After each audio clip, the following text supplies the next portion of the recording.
I created this theme to avoid copyright. I created this theme to avoid copyright. I created this theme to avoid copyright. Welcome to Grandpa's World. All right, let me bring you. There we go. There we go. Everybody's having a good evening, and welcome to the episode of Grandpa's World. And tonight, I'm going to be discussing the main topic of the night is what got me into horror, and also the Friday 13th franchise, because, like I said, they go hand in hand. But before we get to the topic at hand, I guess we can just shoot the shit for a bit and see how everything's going with everybody. How are things going with you? The ticker? Huh? Did we lose the ticker? I'm not sure if we lost the ticker or not. I don't see ticker. Whoa. Boom. There you go. There we go. I don't know. How the okay, first off, it wasn't on. Did you change that font? How did you change the font? Because I do not know how to do that. And I changed it in the. You got to go under the brand to change stuff. If you click on brand, you can see where I changed the colors, and you can change it. See font family, permanent marker. See, so you do it all from the brand. God damn it! See, now I know how to do things. Good. See, it's good that you're here because now I know how to do things. I like the magic marker font. I like it. It does seem, it does seem good. I like that. I thought it was Comic Sans. I wasn't sure if it was Comic Sans or marker, but whatever it is, I like it. So yeah, I like it better. The default font isn't for me. Yes, and I didn't like the default colors. Plus, red and black goes with my background there. Yeah, it does. It really it blends well. I appreciate it. But yeah, today has just been. Oh God. All right, so you know how I told you with the Rabbit and Red TV, I wanted to attempt to program because when you create a playlist for a day, it gives you the option to you name your playlist and then you say what date do you want the playlist to start and then what date do you want the playlist to end. So I went in and I created a said playlist for tomorrow, October 31st, and I chose it to end on November 2nd. So I was like, all right, we're gonna do this. This is good. So I go through, I do all the programming for tomorrow, and of course now, um, with it being Halloween and Fantastic Friday, we have a Halloween 1 and 2 double feature, which instead of it being Halloween 1 and 2, I am playing Halloween Deluxe, which is Halloween 1 and 2 edited into one continuous film with all of the deleted scenes and bonus footage. So it runs about 3 hours and 17 minutes. So that starts tomorrow at around, I guess like 8:15, which is 7:15 for you. So, all right. So now obviously that ends at about 11:45 p.m. My time, 10:45 for you. So a day's programming goes to midnight. But I had figured I was going to start Halloween 4 at 11:45 and it would go to like 1:15 or so I thought. So instead it gets cut off, or no, I'm sorry, it was starting at 11:35. But instead it gets cut off at 12 or 11 your time. And I'm like, so I'm like, I guess if I save, then I can just go, it'll take me to Saturday and I can finish programming from 1:05 a.m. on and just do Saturday and then do Sunday. So I hit save, and then I go and I look, and there's tomorrow's playlist, and then Saturday replays tomorrow's playlist, and Sunday replays tomorrow's playlist. So I'm like, "No, this is not what I want to do."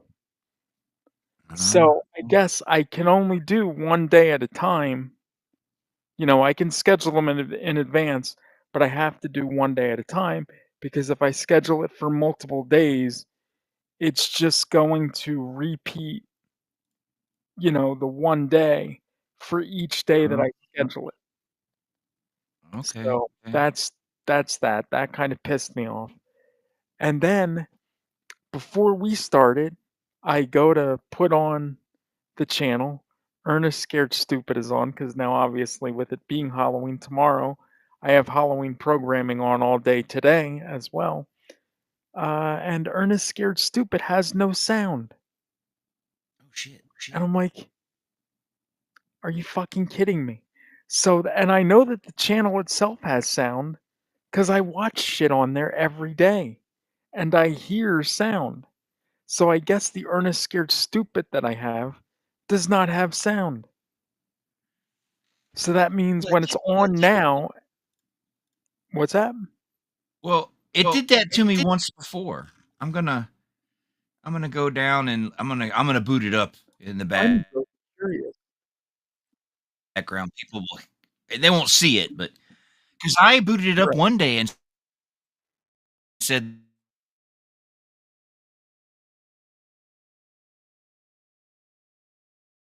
there was And it nothing.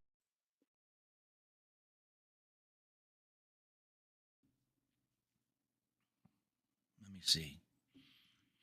Yeah, because that's Well, really right now frightening. it's the skeleton crew, so it wouldn't make a difference. Oh, yeah, okay. Yeah, that's gonna and I'm sure that has sound because 'cause I've seen it on there before. It's the Actually, Tom Atkins interview episode. there is no sound. That's what that is. Motherfucker. Yeah, I don't hear any sound. Okay, so then I don't know what the fuck it is. Yeah, Oh, because I I hit wonder play and it's playing, but there is absolutely no sound. That's weird. I wonder if I have to go in and don't I'm still here, I'm just opening up another tab because 'cause I'm gonna go in and I'm gonna restart the feed and see if that changes it. Yeah, it's there's no Which, sound. That's weird. That what you heard was my YouTube. I was just checking to make sure that my computer was making sound on the other web uh, pages. So yeah, I don't know why Rabbit and Red's not. that is I I don't know either. It's very but didn't that happen before with Phantasm, didn't it? And then we Yeah, just Phantasm refreshed there it. was no sound, but then there was sound. So I have no clue. But for right now, yeah, there's no sound right now. So I'll Oh, pause it shit. to you. Yeah, There's been you mess with it. wow, there's been close to 140 viewers on the goddamn thing. Somebody's watching it. Wait, where the hell is oh, okay. I have to Probably go here. Universal and Warner Brothers and Dude, I'm telling you, if well, no, because the thing is I would have gotten an email. I'm oh yeah, I'm sure I sure. would have gotten an email, and they would have just shut the whole thing off. Because if you look at the dashboard, it tells you if your service is suspended or whatnot. Oh, okay. So, I would So hope here's my question. Early, you're mhm, showing that so early in the morning that extended cut. Are you airing it again later in the day? yes. Oh, okay. Because I might It want to it is watch go it. it I don't want to get up at 7. it will it will be on, um oh, no, it'll be on tomorrow at 7 it's 7:15 PM. Oh, PM. Okay. I Yes. can put it on And then I can the put it on my 7:15 I, PM for you, yeah. I'll break out my And, tablet. While I'm giving out candy, I'll and have it playing. and I might run it Saturday too. So, just for the hell of it. I might run it Saturday because I can. Because Rhodes is pissed that I'm showing like the double feature movies like on off times. He's like, it'll make it less special. I'm like, what the fuck? I'm like, people might not be able to watch it at 8 o'clock at night or 9 o'clock at night, whenever the fuck it's on. So what the fuck? That's I'm like, true. do you know what cable does? They replay shit. That's the whole point. I mean, you could always just set him down and say, "Hey, you think you can do better? Here's the password. Go to it." He won't do it. He won't do it. Oh, he says to me, he's like, "Do you want help with the Halloween programming for tomorrow?" I'm like, I'm like, "I think I got it." He's like, he sends me like Garfield's Halloween thing. I'm like, "I have it." And then he's like, "Oh," he's like, "I'm excited," but yet he says he doesn't watch it. So Oh, okay. Yeah, I I gotta. don't know. Okay, I restarted it, so I don't know if. I'll check it here I'll check it right now. Did you know that Mhm. I got uh I got the Grinch's Halloween coming. Yes, I do know that. Yep, it's working. Hear it? Brilliant. Oh, is it okay? So Yeah, now I there's have to sound now. realize. So if I go in, so what the fuck am I gonna have to? I guess I'm gonna have to monitor this more Yeah, you're gonna have and to be just, hands on. yeah, I'm just gonna have to monitor it more. Or I'm gonna have to tell Rhodes, dude, you're doing programming. Watch the fucking thing. Watch it. Even if you watch it for like 5 minutes at a time, just watch it. You say how excited you are for Halloween tomorrow. Fucking watch it. Yeah. I went through, Well, I planned the Saturday. whole fucking day out. Well, tomorrow I'm gonna watch in the morning that Grinch, but I'm getting my delivery of the Grinch on disc. I'm gonna watch the Seven Seas version of it tomorrow morning, and then I'm gonna watch it again Mhm. when I get the disc, and then that boots Oh, me up. and it's See, I also on have the tomorrow Grinch. night. It's I also have the on Grinch. tomorrow night before Halloween, by the way. I can watch it then too. Yeah, I've got I've got I got the Grinch Stole Christmas, but I got it in a collection of a whole bunch of holiday stuff with the Rankin and Bass and stuff like that. right. But it's on DVD, so it's going to be cool. Animated stuff, if they do it right, looks pretty good on Blu-ray. It does. And in So on hopefully it 4K, looks it good. looks even better, seriously. I'm getting a bunch of On packages on 4K, it Saturday. looks a ton. I, I'm Alright. I'm getting the Grinch with the Grinch Halloween. Mhm. My grandson broke his tablet, so we had to Oh, order him a new Amazon Fire, one of those kids Kindles. Because right. if you break them, if they break it within 2 years, they'll replace it.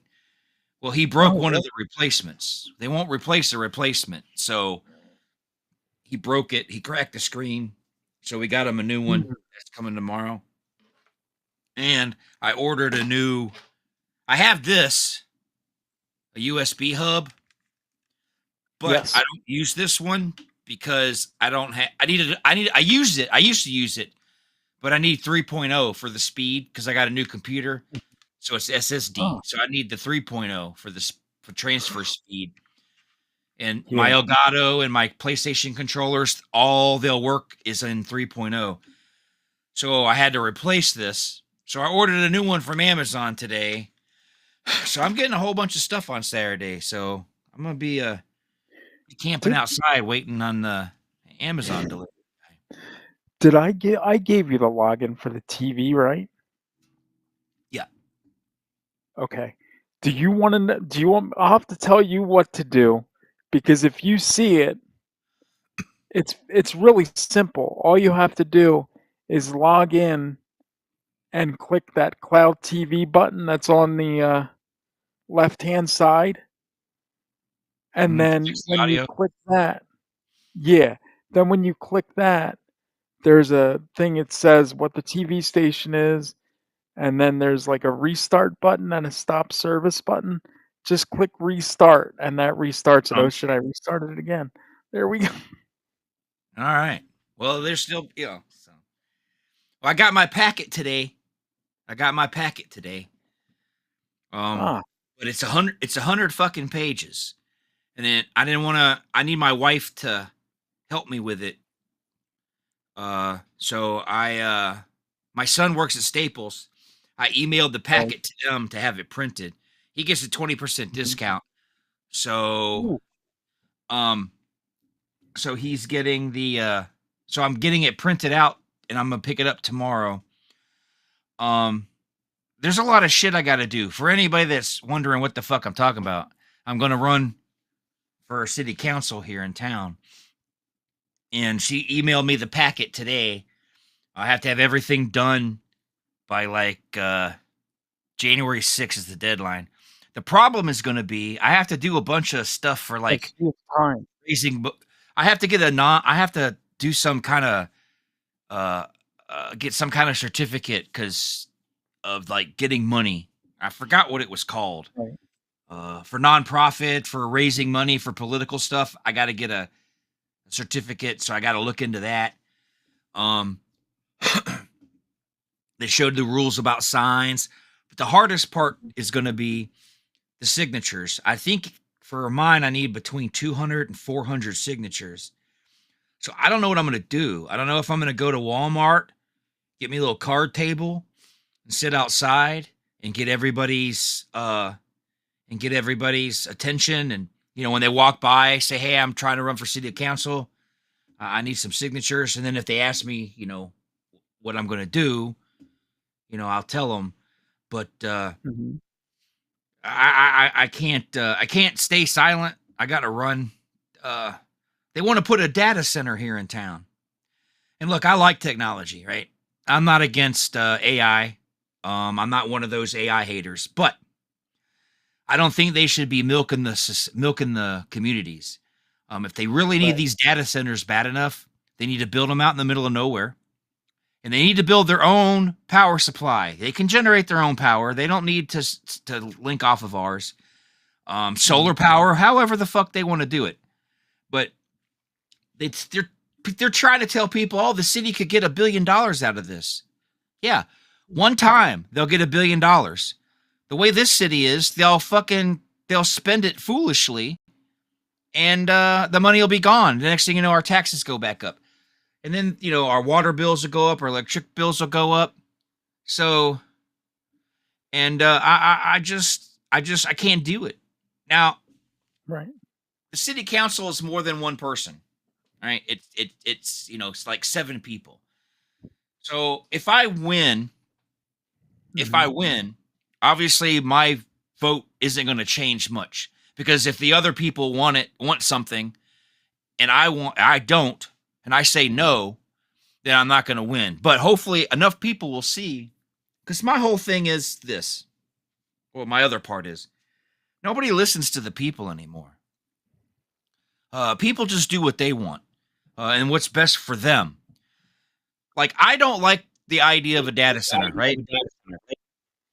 But if a bunch of citizens emailed my account and said, "Hey, we do want it," and if the majority of voters told me they wanted it, then I would vote yes. Even though I'm against it, Right. I would vote yes, because it's the voice of the people. And even if I don't agree with the people, I got to do what the people say.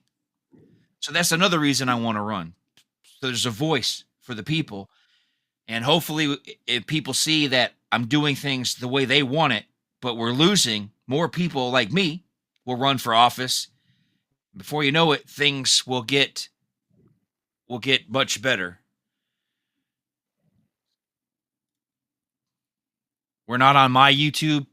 I think that double thing messed it up, because Murray says we're not on YouTube, so that sucks. You're probably not on my YouTube either, I guess. Yeah, Son of a but bitch. hey, so we'll get it next week, because yeah, I don't Well, see. I can give you the video. I can give you the video file if you can upload it to there after the fact if you want. Yeah, I can upload it. It Just says It says we're broadcasting, but we're not. I think it had to do with that. I think it had to do with Rumble. the deletion of that. I think that double file was screwed I up. I should have left it. I should have let it go, but that's okay. Don't We'll worry, I deleted it too, so I wouldn't be. It's probably not on the Rabbit and Red YouTube either. So, because it's ugh. on my website. It still says it's upcoming, so that must be. I must have deleted the wrong one. I don't know. It, it's Well, okay. It's okay. I'll put it up. Like you said, I could put it up later. yeah, It's no big deal. I'll send the I'll send the MPEG 4. You can, dude. You can even download it. That's right. You have the access. You can download the fucking thing. Right. That's I think the problem. I think the problem for. That's what he says. Murray says it's not on yours either. So that means poor Murray's watching it on his fucking phone. Because Oh, there's no I'm of all the sorry. people in the world that of all the companies in the world, you think YouTube, Facebook, with all the videos and lives, that would have a fucking app on a Yeah, Roku or something, so you could watch them on the big screen. That's the only thing with right. fucked up about Facebook. If you had the Rumble, we're on the Rabbit and Red Rumble though, probably, and there is a Rumble app, I believe, for the TV. Yeah, he Because says I it watched says you guys upcoming. on Maybe Rumble you got the before. time zone wrong. Maybe it'll start live at 7 instead of 6. Did you put it? Wonder. If you might have put it at you were in your brain you were putting 6, but you you put your time, but it did it essential. So we may pop up live out Did on I? YouTube in I don't know, maybe 30 minutes. I wonder. I Because I don't don't know. think. Dude, my Well, fucking I'm head's about to look. all over the place You today. can't. I can't edit it while we're on the show. So oh well, it's okay. We'll live. Murray will It'll just have to. it'll Murray, you can go over to. You have the Rumble on your Roku or something. You can. I just feel if you bad you have have to the watch it on Rumble the on, phone. because it is on the Rabbit and Red Rumble, because I did set it for there still. Well, he left, so he's not watching on Grandpa's playlist anymore. So who knows? Well, we'll have it. We'll have it fixed next week. We'll have it fixed. But yeah, Yeah. I'll upload it to YouTube if I have to. Because I can't Yeah, figure. See, somebody just popped back on. yeah. I noticed that too. Because yeah, you can't fix it while you're live. That's the only flaw with this thing. I wonder what would happen if I hit. I'm gonna hit stop right here. Stop Terminate. Nah, what? I'm just gonna leave it. We'll be if it kicks on in the middle of the episode, that's fine. I'll just leave it be. I'll just leave it be. I don't I'm want to. trying to think how the hell it works. I wonder if that would work. If you Okay, could he says stop he's it and watching. start it. Oh, he's watching on Rabbit and Red. He must be watching it on. Okay, he's on the. Okay, he's watching. Murray's watching it on yours. So I guess Cody's watching it on because he said, Okay, he's on Facebook. yeah. So Cody's watching it on my page. Murray's watching it on your page, and then we probably got 2 bots watching us on Somewhere. on the Twitch because that's usually what Twitch is, bots or something. I don't know. Maybe Well, there's somebody I watching. have well, maybe there's somebody watching on Kick too. You never know. That's right. Kick Oh, is, Grandpa. But yes, I am rumbling. I am running for office here in town, and it's going to be hard work, but I'm going to try and pull it off. We'll see. We'll see.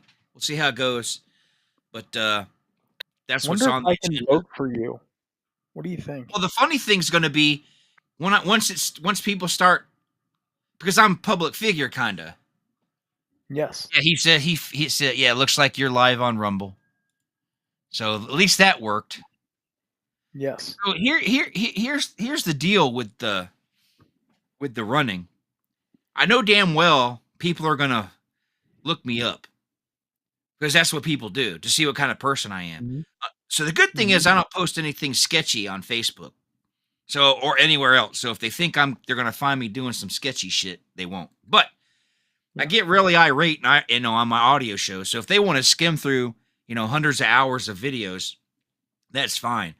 But I won't shy away from nothing. They're like, "Well, we heard you say this." Yep, I fucking did. What's that got to do with running for local office. What's it? This got nothing to do with that shit. And I agree with that in all walks of life. All right, all walks of life, Mhm. even when it comes to politicians that I don't like if it's like with Biden and Trump, I don't like those two dudes. But certain aspects of their life, I don't care. What's that got to do with anything? You know what I mean? I've always been that way. Just like with actors. Just like with actors. I mean, Right. I watch movies to see act to escape reality and to watch something fun, funny, scary, whatever the movie is, right? Mhm. And I I don't care. Like I own Kevin Spacey movies. I don't give a shit what the fuck he did and what he got caught doing and if he got in trouble or not. I don't care. It's a fucking movie. He's in it. I'm not going to burn the disc because, oh, well, this guy got in trouble. I don't fucking care. I still watch old wrestling footage. I still watch old wrestling matches. And Chris Benoit wasted his whole family, but I'll still watch a good Chris Benoit match. So it's like what you do in your private life shouldn't matter. If I'm burying bodies in the backyard and cooking them for dinner, okay, I can see Mhm. that being an issue, right? But I'm not killing people, so it doesn't matter. So, I'm going to run. See, Murray's already trying to get me in trouble because he says there's a whole bunch of people in the cemetery I could use for signatures. Ah. I'm not trying to do it the Biden way now. No, no. Hell, I don't know. Probably both sides do it. I think a Republican got caught using his dead mother, so it's not both sides do that shit. But hopefully I can pull it off and if I don't, oh well. I Hopefully wanted I grandpa I wanted grandpa the congressman shirt it's not Congress. I'm not going that high. or councilman. I want one. Grandpa the councilman shirt. Well, hopefully any money that I spend, that's the one cool thing. I do believe any money I spend on this campaign, I think is tax deductible. I don't know. I don't know. I have to look into that because I'm going to have to spend money. I mean, I'm spending money already getting the packet and if I use signs and whatnot. I shouldn't have done it, but it's too late now. I'm determined. I don't want the data center. I just don't. I just don't want the data center. And I've been reading a lot of posts from other people in town. Yeah. Oh, they don't want it either. It seems like a very vocal majority that doesn't want it. And then the few that are like, well, maybe it's a good thing. It's not. It's a Silicon Valley corporate America computer place, right? Mhm. They're not going to they're not going to hire me and Murray to run the fucking servers. They're going to fly their own people in to run the place, right? Right. Fucking, that's how it's going to end up. They're going to want high quality people. And I'm not saying me and Murray couldn't do it, but we're not high quality. We're not corporate. We're not corporate people. You know what I'm saying? So they're going to fly on their own people to run it. The local people are going to be the ones cleaning windows, cleaning the fucking toilets, and Yeah. maybe doing security, maybe some office stuff. So this building that's going to take up all this square footage and use all this water and all this electricity may have 20, 30 people tops local. Everybody Mhm. else is going to be flown in and be experts. We Mm. also have a company here in town called Shine, and they do it's nuclear medical equipment for nuclear power, using nuclear power and all that. Well, they can't just hire anybody. You got to know how nuclear fission and nuclear and all that works. So there you once again, it's skilled labor. So they're going to have people apply for the job from other parts of the United States and then have them move there. Same thing with the data center. At the end of the day, it's not really going to help us. Yeah, it'll give us one big giant influx of cash when they buy the land and everything.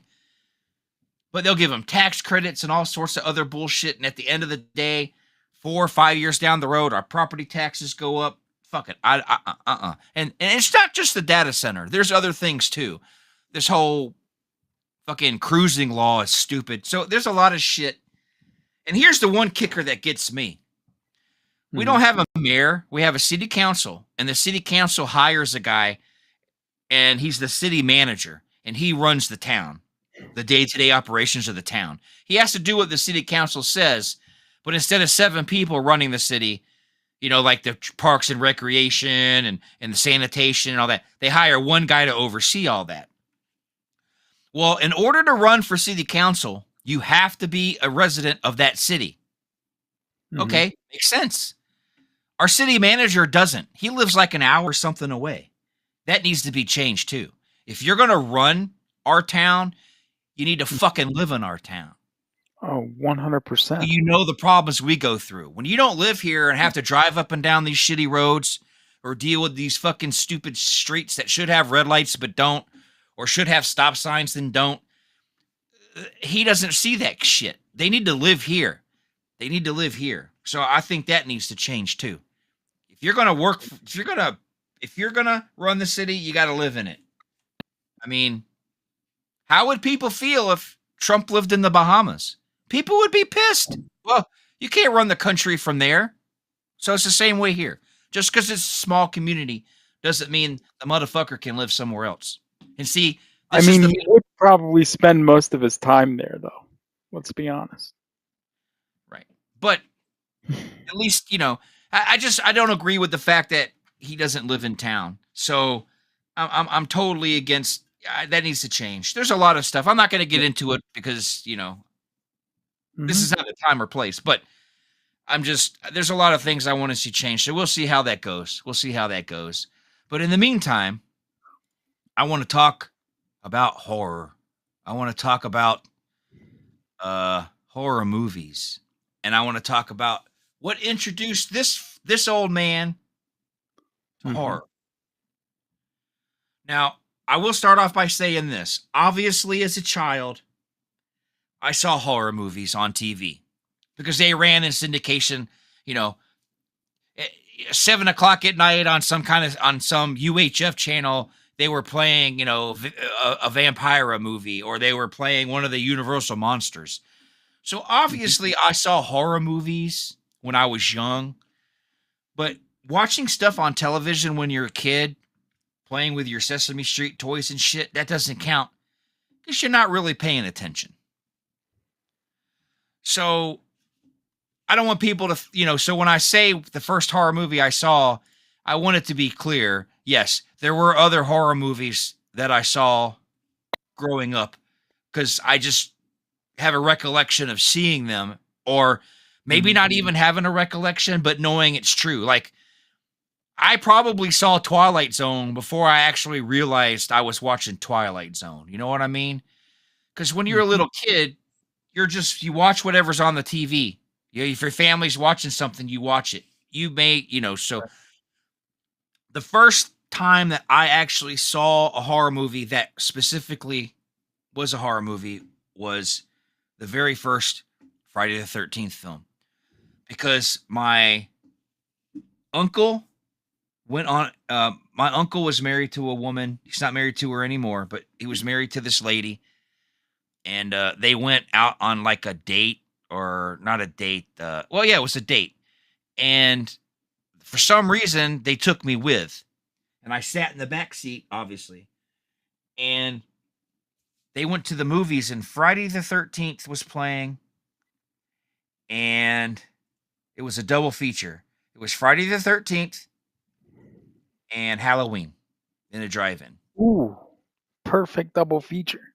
And the only thing I had, now this is me using my, my crazy fucked up brain, but I remember the only thing of Halloween that I remember was the ghost.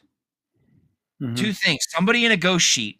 I mean, I'm trying to remember I mean, I know the movie now because I've seen it so many times, but as a child, the only thing I had remembered about Halloween for the longest time was the guy in the sheet with the glasses on, Mhm. and dude getting stabbed and then just hanging there. Mhm. That I remembered that from the drive-in. And then for Friday the 13th, the only thing I remember, there's 2 things I remember from that movie at that time, was the lady getting a hatchet in the face in the bathroom, Mhm.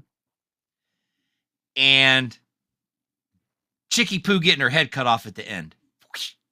Mhm. Oh, yeah.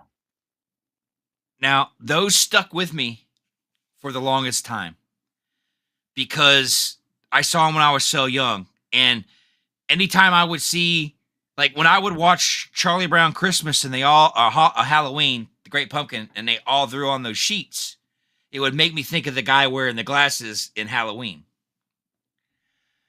So those were the first two horror movies that I saw that had recollection. Mhm.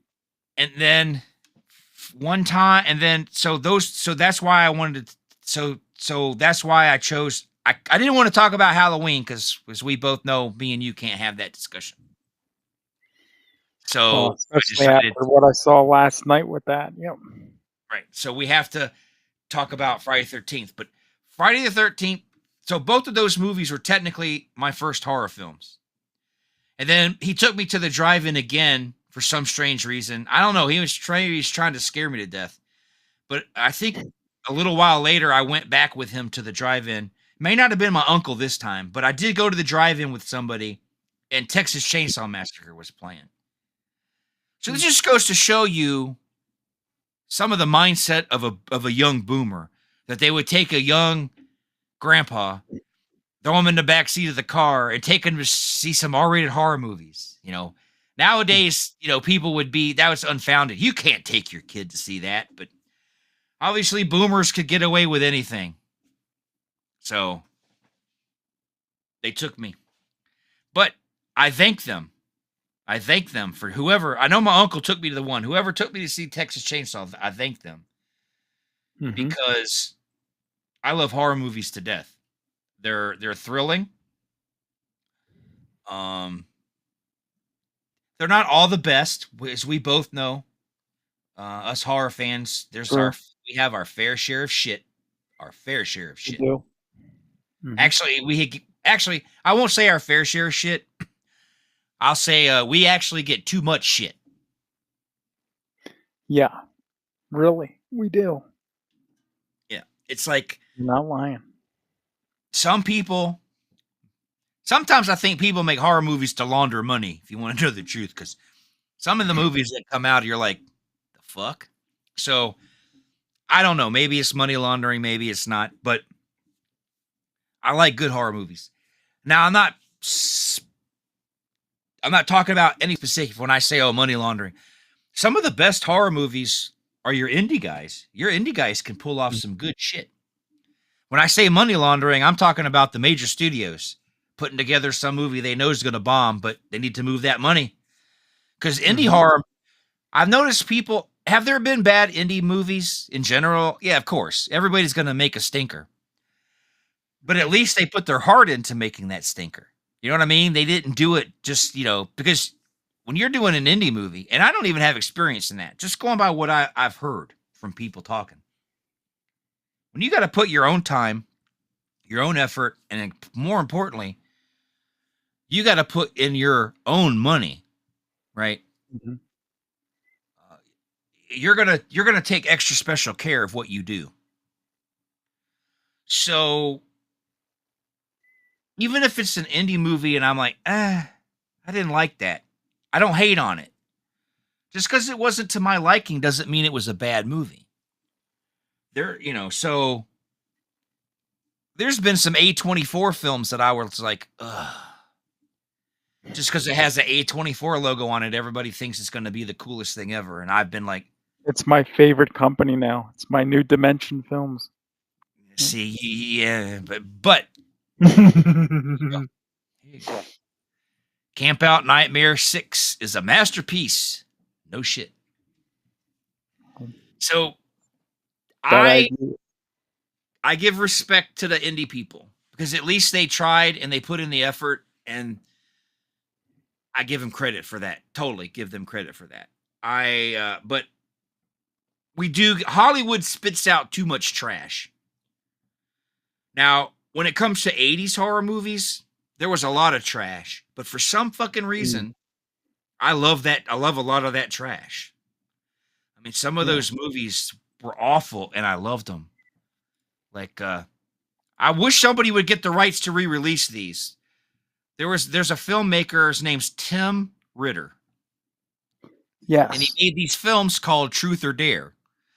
When you look Dude. up Truth or Dare now, Whoa. you get that Whoa. 2000s movie about the girl, and it's like that's not the same one I'm talking about. Do you know it's available? Do you know SRS Cinema released a box set with all of them on Blu-ray When? about a year ago. What's the I'll name of the send you a company? link. I have it. I'm gonna look it up SRS right now. Cinema. What's Because I SRS was gonna get Cinema? them. Yeah, I was gonna get them. I didn't feel like spending like $90, but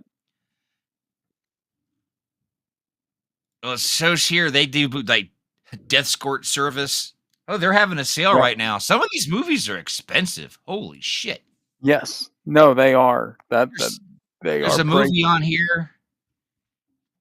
Well, called Death Court Service Trinity, and it's fucking Yeah, normally it's $89 fucking dollars. Holy cow! I'm gonna look. it's 60s I'm in gonna that skim one. through here, but I'm gonna skim through here while we're talking. But I loved that movie. Did you ever Yeah, see it? The Tim Ritter I one? did not. I own it somewhere, but I never saw it. It's got this guy. He's going nuts. He's sitting at a campsite playing Truth or Dare with Mm, somebody. But that person, well, I don't want to spoil it, but it's like he's peeling off this. They're daring each other to cut each other and cut their own eyes out, and it's really fucking good. So mhm. I want to see if this is on here. I might just break my wife's Dude, heart it's all 5 of them. because they are the greatest, cheesiest movies ever. And they follow it, and at least the guy kept it good. I mean, you keep following the movie, it keeps showing. I do believe the actor or main character changes, but it's the same. Yeah, I don't think they have it in print anymore, but I'm still looking. I only got a Mm. few more pages to go. Oh, I just saw what's his face? John Saxon, Death House. Oh, That one's I cheap. That wonder one's only $15.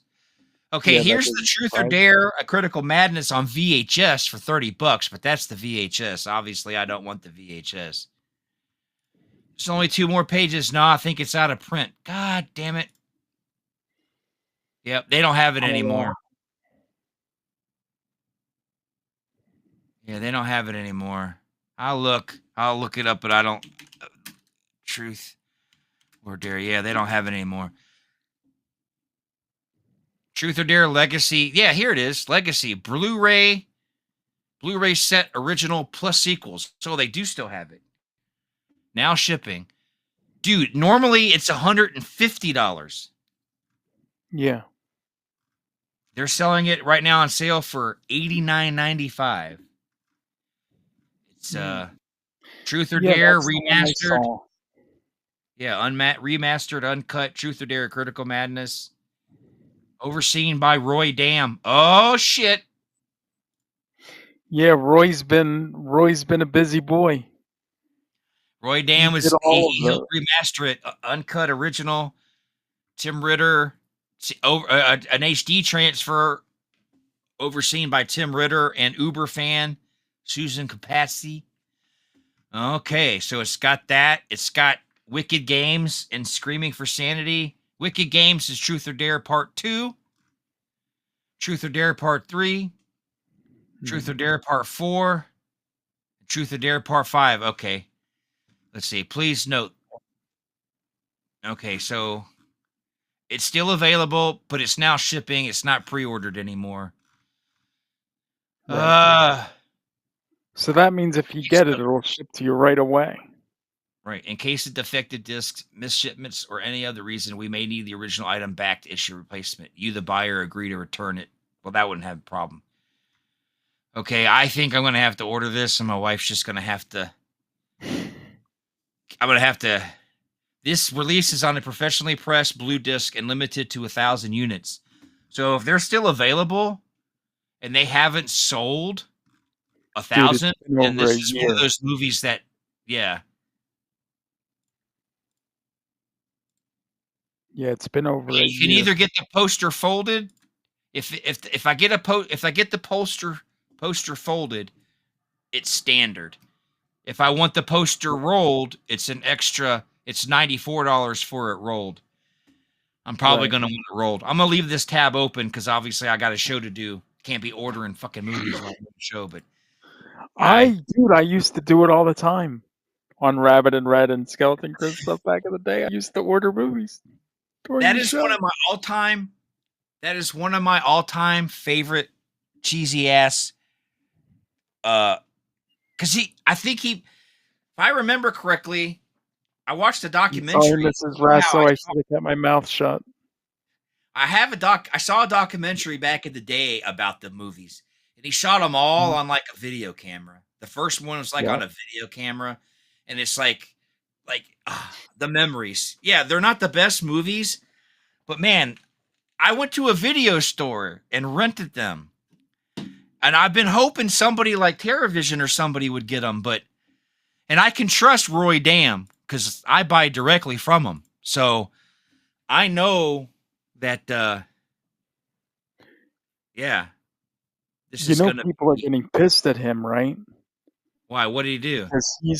Because he's getting all this other work, like, with SRS doing shit and all that stuff, that he doesn't have the time to, like, do, like, titles for himself anymore, so people are like, "Are you gonna do this? Are you gonna do this? Are you gonna do this?" And he's like, "I'm sorry, I just don't have the time." Oh, that's why. Hold on one second. Mhm. But yeah, Yeah. I think it's cool. I love the movie. But anyway, now that I know I'm gonna get it, because she'll get mad, but that's okay. She'll get over it quick. I'll say I'm using the movies to help me learn more about human beings and how people are. So it's for my political thing. So maybe I can use it as a tax. Yeah. Yes, do that, or say you're doing research for Camp Out Nightmare 7. That's all. That's all. So, but yeah, I'm excited. I'm glad. I mean, I'm glad you told me about it. But on the other hand, I'm glad you. I wish you hadn't. But the good news is, instead of paying $154, I can pay $94. So Well, see, at but least dude, you have PayPal, right? If they have a PayPal checkout, you can do pay in 4 where you split it up. I do that a lot. So, but that's cool. That's cool. I'm excited now. Got a little pep in my step over that. Um, Mm. and then I'm still waiting. There's been a huge delay with TerraVision releases lately. They're really behind. They moved some Mm. of their stuff to the first quarter of 2026 now. Like student bodies, I think has been moved Oh, because has it? I they was gonna get they that said, one.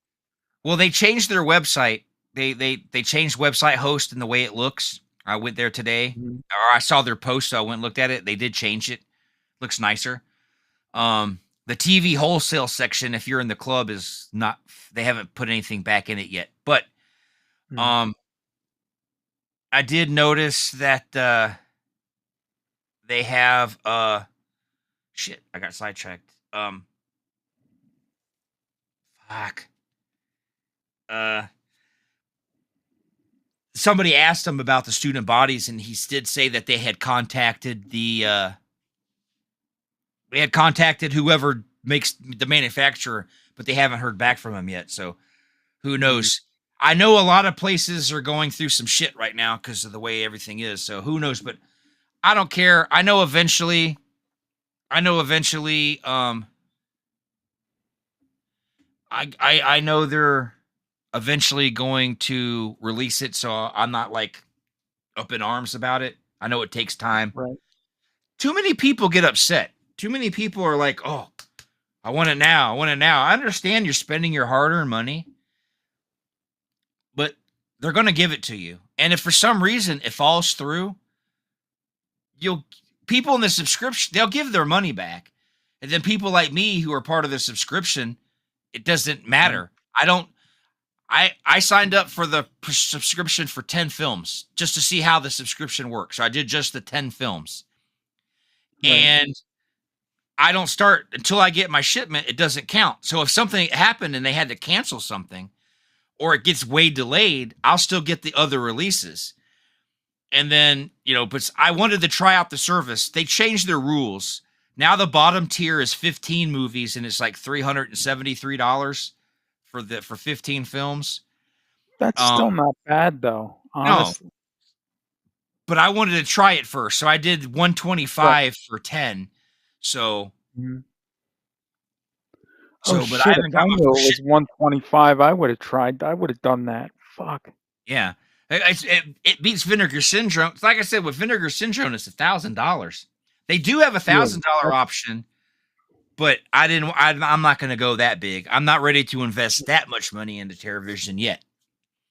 right. I just, because it seems like here's my thing about these boutique labels. I don't know if you agree with me or not, but they start off good, they get popular, and then it falls apart. 100%. And see, that's Scream why I don't. Scream Factory, case in point. They were the huge boutique label. Everybody loved them, and now everybody's mad at them. A lot of people are pissed because they bought a bunch of stuff. They said that was dirty. They were being dirty. They had the Shocktober sale. People flocked to it, bought a bunch of shit. Then after the Shocktober sale was over, they liquidating everything. So these people who bought all this shit on the Shocktober sale got ripped off because they're selling it cheaper now. Right. So a Oh lot of yeah. they've pissed a lot of people off. Yeah, you should see how much some of the shit's going for on Amazon now with fucking Scream Factory shout stuff. It's unbelievable. Right. So I that's why I don't mind. I'm sticking with TerraVision for now. I just hope they stay, you know, the way they are. I hope they don't change for the worse. Because Vinegar Syndrome has their problems now too. That's how TerraVision was born. TerraVision Mm. used to make all the soundtracks and everything for uh for Vinegar Syndrome in the first place. And I guess they had a falling out. So TerraVision said, fuck it, we'll do it ourselves. Did you know that there's a TerraVision has two. What? no, but did you know that so there's a Vinegar Syndrome has their archive store in Connecticut, which is like the brick and mortar store for Vinegar Syndrome. They just opened one in Pittsburgh.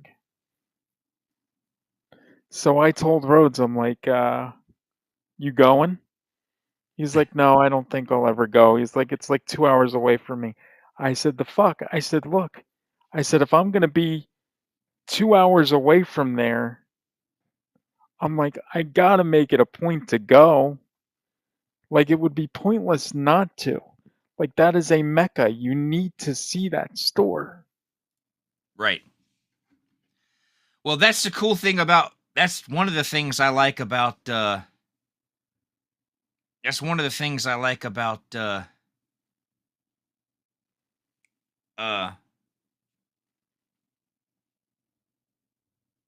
TerraVision. They have two locations. They have one in Georgia, Okay. which is a little bit too far, but they also have Mhm. one in Chicago. So I'm not opposed to driving to Chicago and checking out their store. So They have. I'm curious because that's wow. Now, do you get, since you're in the club type thing, do you get like a notification of what the titles are going to be before they're officially announced? Or no? no, that they don't tell us. We don't get the announcement till everybody else. So Damn. it would be cool if we did, but they probably don't want what if they told us too early and we got everybody excited and leaked it and then something fell through. So I Well, think it's probably I mean, I don't mind not knowing ahead of time. I'm not gonna well, they I'm already not said they're gonna pry. doing fucking. They already said they're doing Big Top Pee Wee. I kind of want to know when that's coming so I can plan because I want my Big Top Pee Wee 4K. Yeah, I do. Yeah, I certainly do. Yeah. Do you know for sure if they're doing it? They had said they said that it was coming in. They said, I think, fucking last year that it was coming, or wait, maybe it was the beginning of this year. They said it was either gonna come the end of 2025 or the beginning of 2026, somewhere in that area. Okay. So, I'm hoping for it. Well, I'd I mean, want it. I wouldn't mind getting it. That would be Yeah, pretty cool. let's. I haven't seen Big Top Pee-wee in forever. No, neither have I. It's been forever, and I know Criterion's releasing, Big Adventure in December on 4K. Oh, okay. I wonder why they didn't do both. Yeah, I'm wondering if it's because, um, Big Adventures with Warner Brothers and Big Top Pee-wee is Paramount, so I wonder if that has something to do with it. Oh, okay. Well, that would That make could sense then. be that could have something to, but fucking Criterion's releasing fucking House Party on November 11th. I'm getting that. That's gonna be, I love that movie.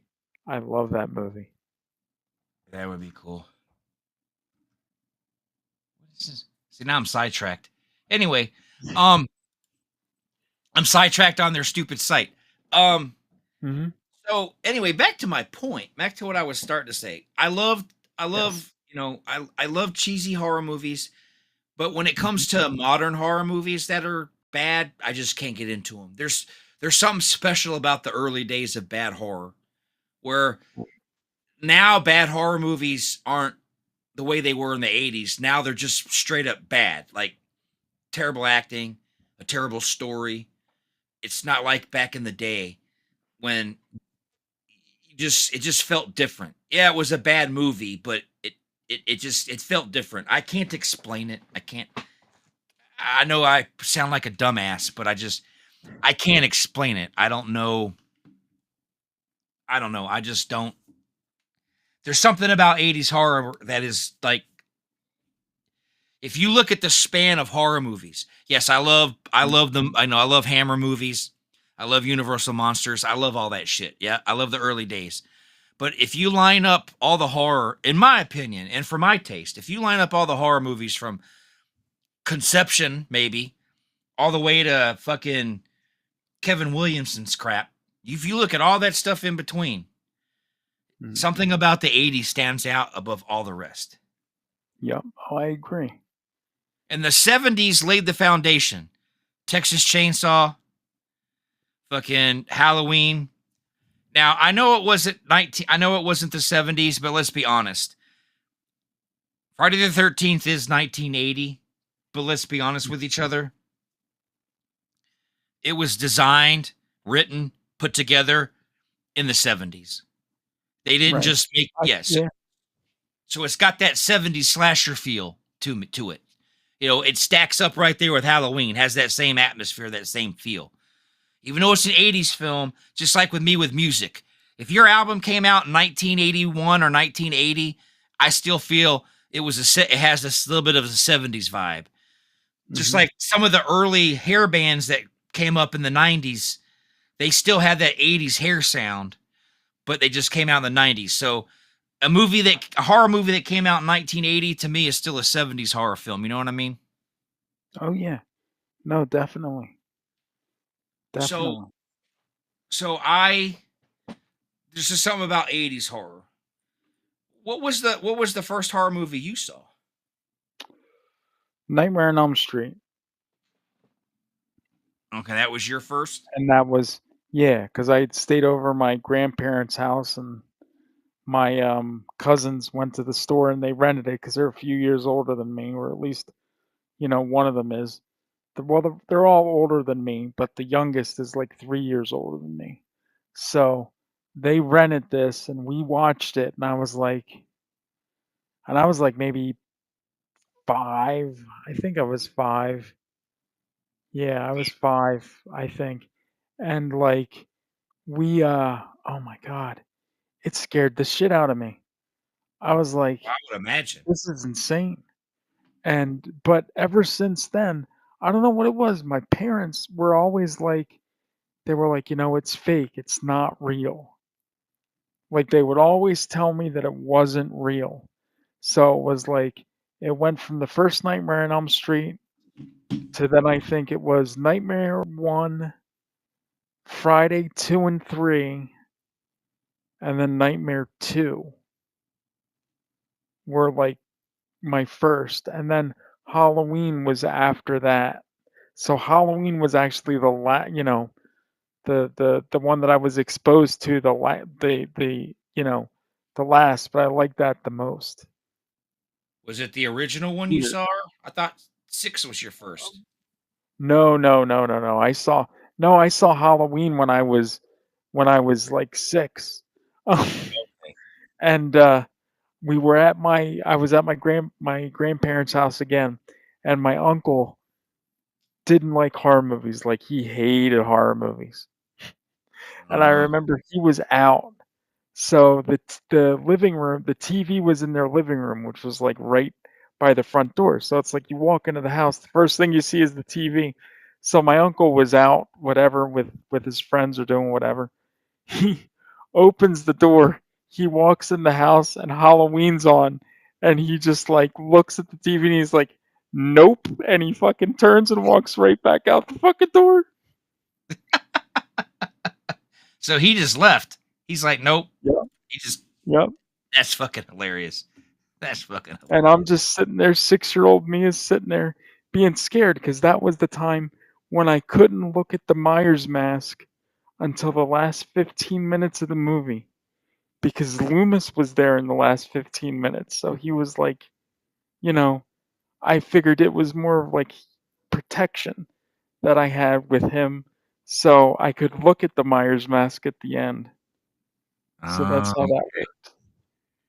The So those first were your time that I first. watched Yeah, and the first time that I looked at the Myers mask straight through in a movie from beginning to end was 6, Okay. because before that I could never look at the mask until the So end of I the knew. movie. Okay, so I knew 6. I knew 6 played an important part in your love for the film franchise. I just couldn't remember. Now I remember. Okay. Yeah. So Well, and did now I you can just watch them all straight through. So, do you remember what the first one was that you chose? um, to watch, Yeah, um, like the ones that you watched, like the ones that you were mentioned earlier, you were watching them with other people. What was the first one that you actually chose to watch on your own? Like you could have been with other people, but what was the first one that you picked? I'm gonna say that okay, so when I watched Nightmare, I was with other people. But then when I went and, watched Friday 2 and 3, I think I was by myself when I watched those the first time. Okay. So I think that I had gone to see that is a good question because I cannot remember if my parents had just rented them or if I had actually gone to the store and picked them out. Because I do remember, like with Friday the 13th, like there was a period when I would go to the store and like one week I would rent like Friday 1 and then the next week I would rent like Friday 3 or like, then I would go and I would rent 2 and 4 or 1 and 5, or something like that. And my dad would always be like he's like you're you rented this last week and I would say no, no, no. I said you don't understand. Last week I rented part 2. I said, "This is part 3, an entirely different movie." He's like, "But it's still Friday the." I said, "Yes, but it's a different Friday the 13th." And he's like, "Oh, okay, whatever you want." Okay. So, So because the first one the first one that I saw, um, beginning to end, is uh the very first one that I saw beginning to end was, like I said, I had seen Friday the 13th, I'd seen Nightmare on Mhm. Elm Street, or not Nightmare on Street, Right. Halloween and Texas Chainsaw. Mhm. First one that I Right. watched from beginning to end was I was a kid. It was in the 80s, and I was still in elementary school, Mhm. and I woke up in the middle of the night and couldn't go back to sleep. Mhm. So my mom and my stepfather. I think this was at the time when my mother was asleep, and my stepfather worked for Southern Railroad. So I think at this Mhm. time he was working some night shifts. So it was just me and my mom, and I couldn't sleep. Yeah. So I got up and I moseyed on into the living room and I turned on the TV. And these were the early days of HBO. You used to get every month they would send you in the mail a little paper guide, and that would show you all the Yep, movies. I remember that. Oh my god, I remember it. And I turned on HBO, and it was in between movies actually, and they were showing all the upcoming stuff and some of the specials, it's comedy specials and this, that, and the other. And I was sitting there, and I didn't choose this movie. It chose me because I woke up in the middle of the night, right? Mhm. Um, it was the very first Phantasm. Ah. And I can't believe my little ass sat through it because for a little kid, it starts off I love the film, but I can see why somebody would have got bored, at the beginning Oh, because right. it's not the Yeah. yeah. But I fell in love with it. I was like, "Holy shit. This is" well, I didn't say holy shit. I was like, "This is cool. This is neat." Whatever the words we had, somebody in the 80s would have said back then. I don't remember. Mhm. But I remember watching it, and I remember the things that stood out the most for me were the balls. Mhm. And I love the movie and the car. I've always, even as a little kid, I've loved cars. So the balls and the CUDA, they Mhm. fucking, I was like, I remembered those. They stood out. So that was the first horror movie I watched from beginning to end, but I didn't pick it. It just happened.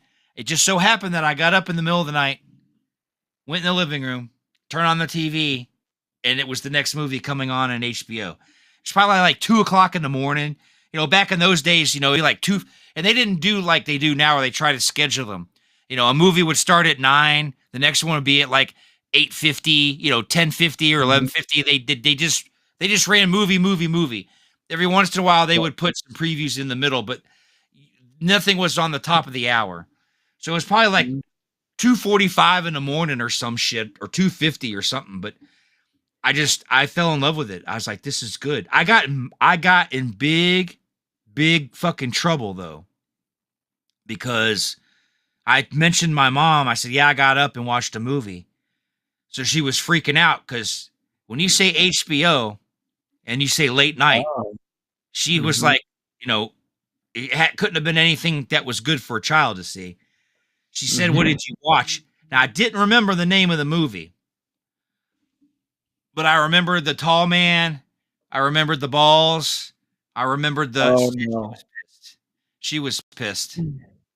Mhm. Um, she didn't wanna she was mad. So I got in big trouble. I got grounded for a little while. I couldn't watch TV, but it was worth it. By golly, it was worth it. Because Mhm. the first movie that I ever truly on my own picked out and wanted to watch, I do believe, if I recall correctly, but I could be wrong, but Mhm. it was probably it had to have been shit. It was either that Truth or Dare because of the cover,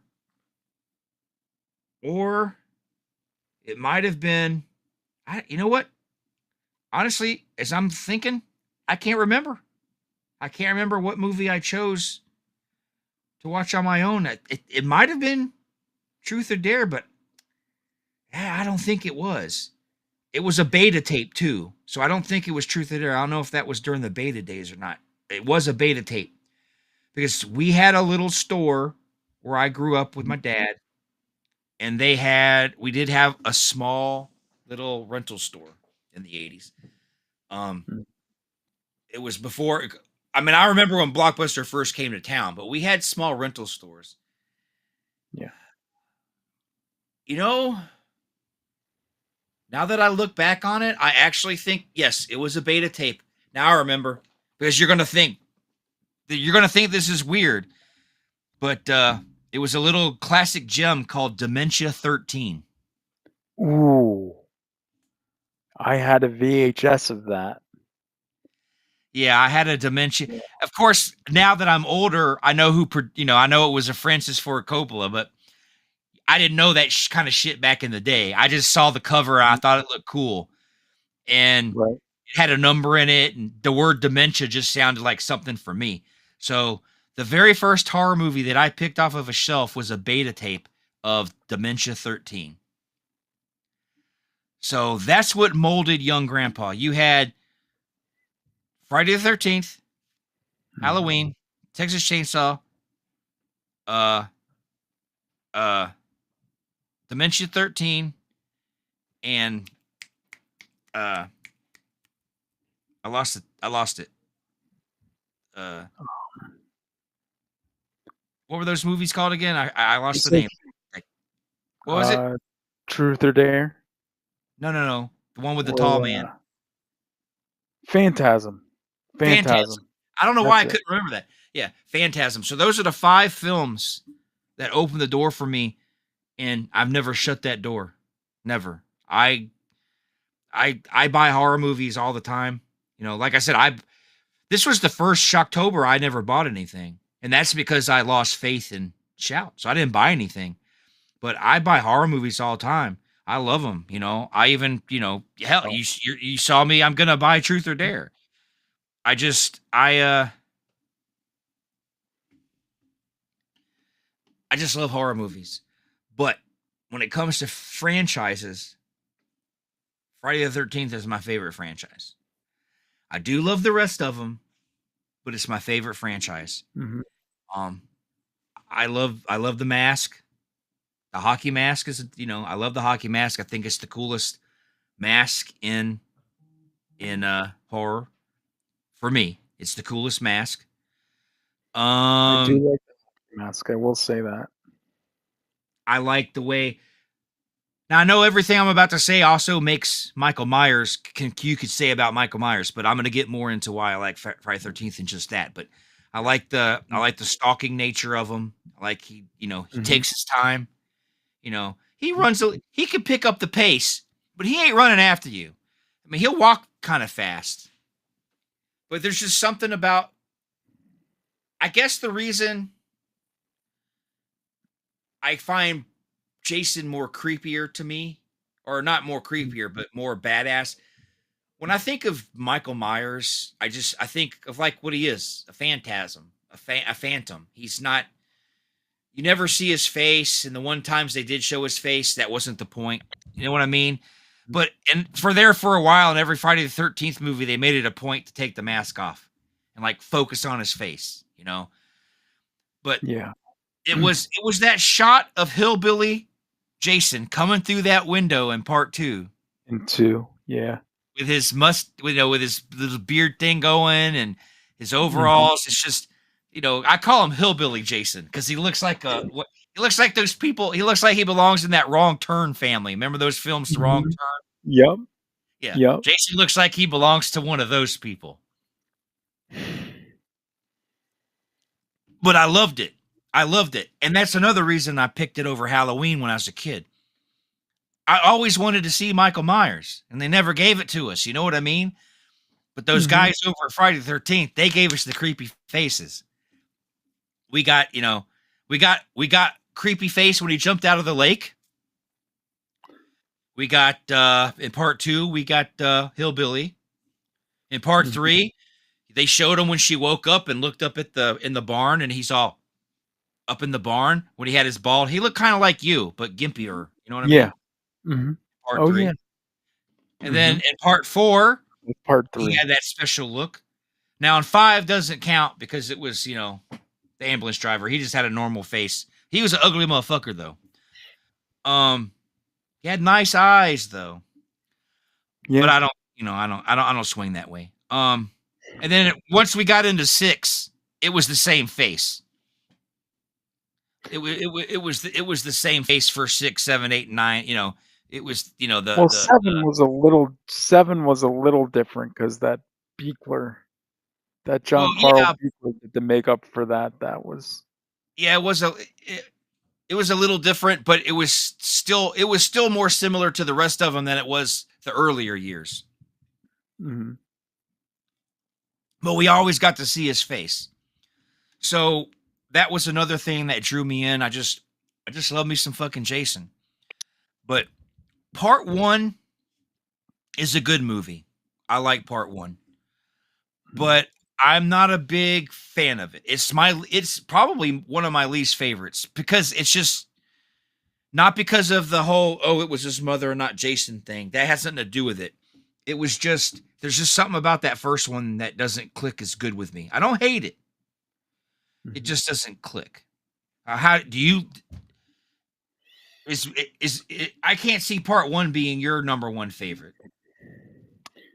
It's it's it's it's not, although it kind of has, like, grown on me over the years, like I said, the first 2 that I saw were, like, 2 and 3. So by the time I saw 1, you know, oh, I rented 1, and I remember watching it, I was like, "Where's Jason?" I was like, "I don't understand what's going on here," and then when his Betsy Palmer, though, scared the shit out of me, like, she really did. Um I was afraid to look at her when I was a younger kid just because she fucking played it so insane that it, like, just it scared me to death. Um, but no, my favorites are 3 and 6 are my 2 absolute favorites of that franchise. Okay. 3 because I Once love the atmosphere, and 6 I love the Jarvis, and just the tone of that one is different. once let me finish this color or black and white. I'm getting that packet printed. Mhm. So let me respond. Will depend on the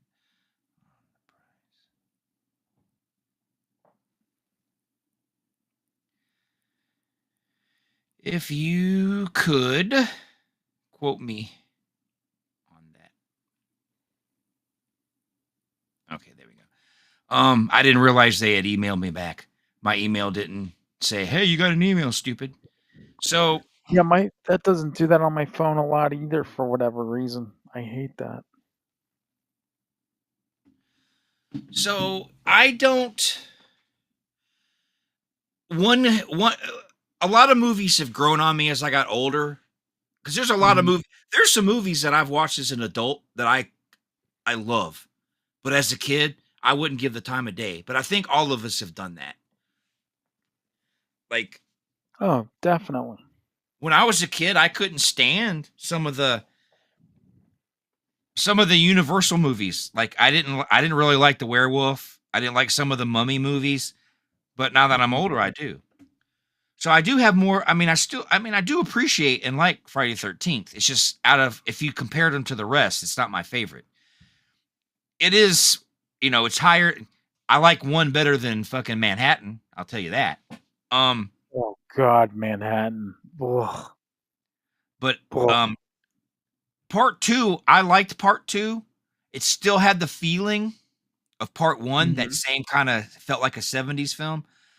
But part 2, I like a lot because one, I had a little boy crush on old Amy Steele, Mhm. and it had Hillbilly Jason. There's just something about that Hillbilly Jason because it's the only time you really see him look normal. Because when you saw him Right. in the first one, that mongoloid coming out of the water, when he saw him in part 2 with the beard and all this, it's just like he still looked human. It's the only time he really looked human to me. Yeah. And it stuck with me. There's just something about that hillbilly coming out of that window. You know, Mhm. and the fact that she put on the mother's fucking sweater and did all that stuff, like it just seeing that head surrounded by all those candles, it was just sticks with me. So that's the Yep. reason I like 2. 3 for me, it was all about the 3D because I actually got to see it in a theater in 3D, Oh, wow. and I've never had the pleasure, god damn it. it was awesome. I saw it in 3D. It was awesome, and that's why I was telling you that one day. I still haven't watched the Final Friday yet or Final Nightmare yet, but if they did a good job on the 3D on that, I want Paramount to release part 3 on 4K and give us a pair of glasses.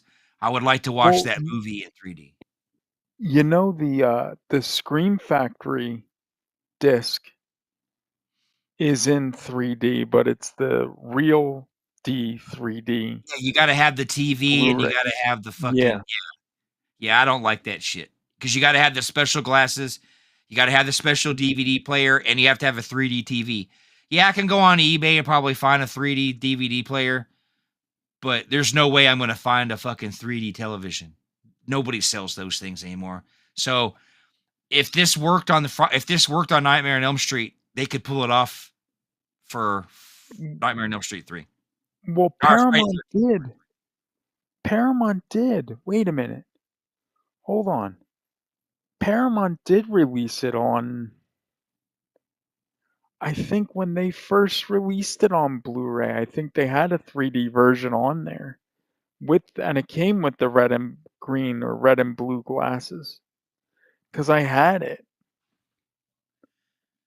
See, I had the poster. So I had the official glasses because my dad got me a movie poster because he was in the music business, and one of the distributors gave him a movie poster You of know what? Keep talking. and I'm gonna look up something for a second. it was the axe coming through the window. When you put the 3D glasses on, you could see the axe at you, and all the glass was coming at you, and the word Friday 13th in 3D came out, and the blood was dripping off of it, and it looked really cool. But I don't remember them ever releasing it on 3D though. Hold on a second. Just The glasses. we're gonna see something. Okay, we're gonna see something because dude, I swear to you, I don't have it anymore, but I'm checking my sources real quick, and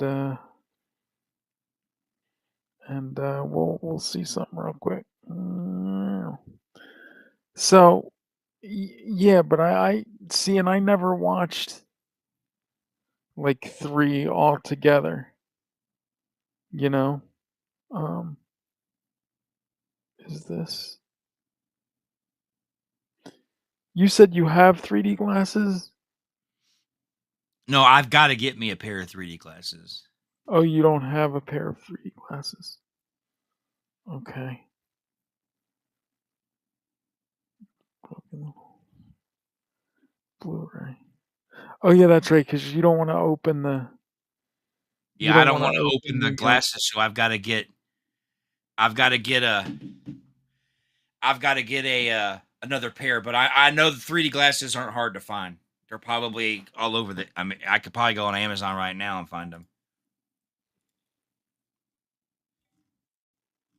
Oh, okay. Well, let me do this. Hold on. Um, Here. This is what I'll do for you because I think this is gonna work. Is this the let me just make sure. Deluxe. Yep. Okay. We're gonna do we're gonna do. Well, check this out. So,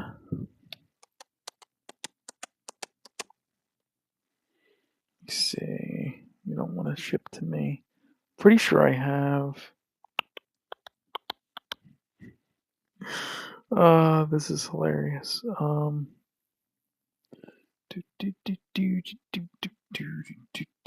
While you look that up, um, well, yeah, the three. I liked three because of the 3D, but the story, I didn't like the story that much. It just seemed like I was young, like I said, so I didn't know that that was the formula of a horror movie. So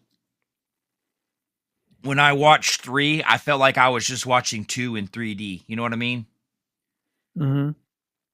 But then I started watching more horror movies and I started realizing, the formula of a horror movie, one survivor, preferably a female, you know, Right. kids get naked, have sex, they get killed. So I started to figure it out. And then I started really enjoying horror movies even more than when I realized that I was trying too hard to figure them out and take them seriously.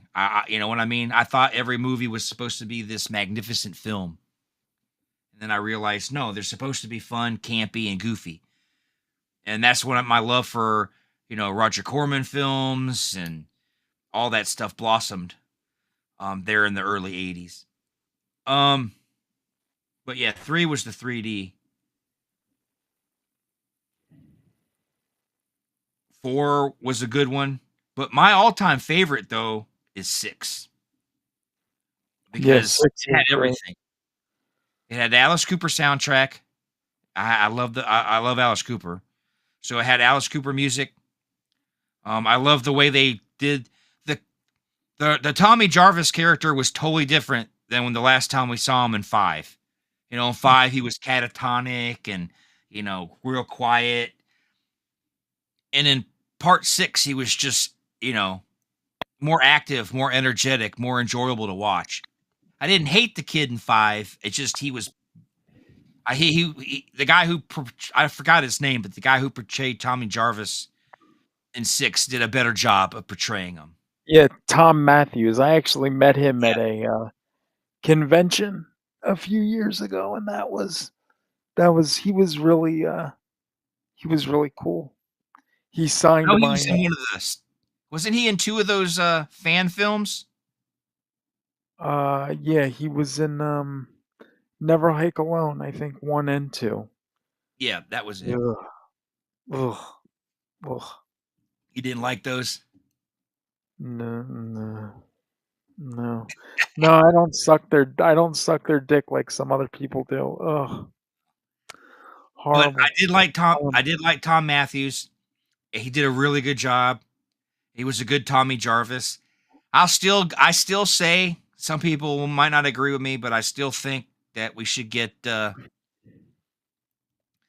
should bring back Tommy and give it back to old Feldman. But I think Feldman's too far out in left field. I don't know if anybody oh, actually wants to work. no, no, no, I don't want Feldman. If they were to bring Tommy Jarvis back, I would want them to do Tom Matthews in a fucking heartbeat, because he still No. pretty much looks the same for the most part. I have a soft spot for Feldman, but I'd take Tom too. But I don't want to see a different one. If they can't get Tom, or I know Feldman would do it because he wanted to do it a long time ago. But if they can't get Tom or Corey, I just say just don't bring back Tommy. But six, because so Tom Matthews did a great job. I had a crush on the chick, and I love the Camaro because it's the same. I think it was close to the same year as mine. I don't know if it was a '77, but I like the Mhm. Camaro, and it was just wherever the red light goes, you bang. Bang, yep. Yeah. I used to enact, me and my friends, we used to reenact, scenes from that movie, and I always used to get to be Tommy because I wanted to be Um, Tommy. And then there yeah. was a chick that her name was Megan. No, wait, was her name Meg? I think her name really was Megan. and we were kind of like, you know how young kids had like the boyfriend girlfriend type thing. Well, yeah, she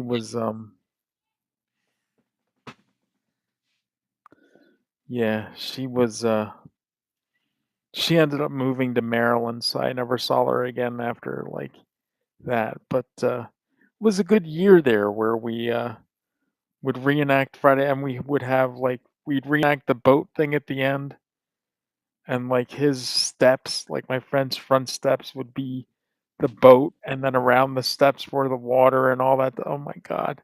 We were so You do all stupid. the banging. I can't Shh, believe shh, it. shh. Come out, you son of a Yeah. bitch. Mhm.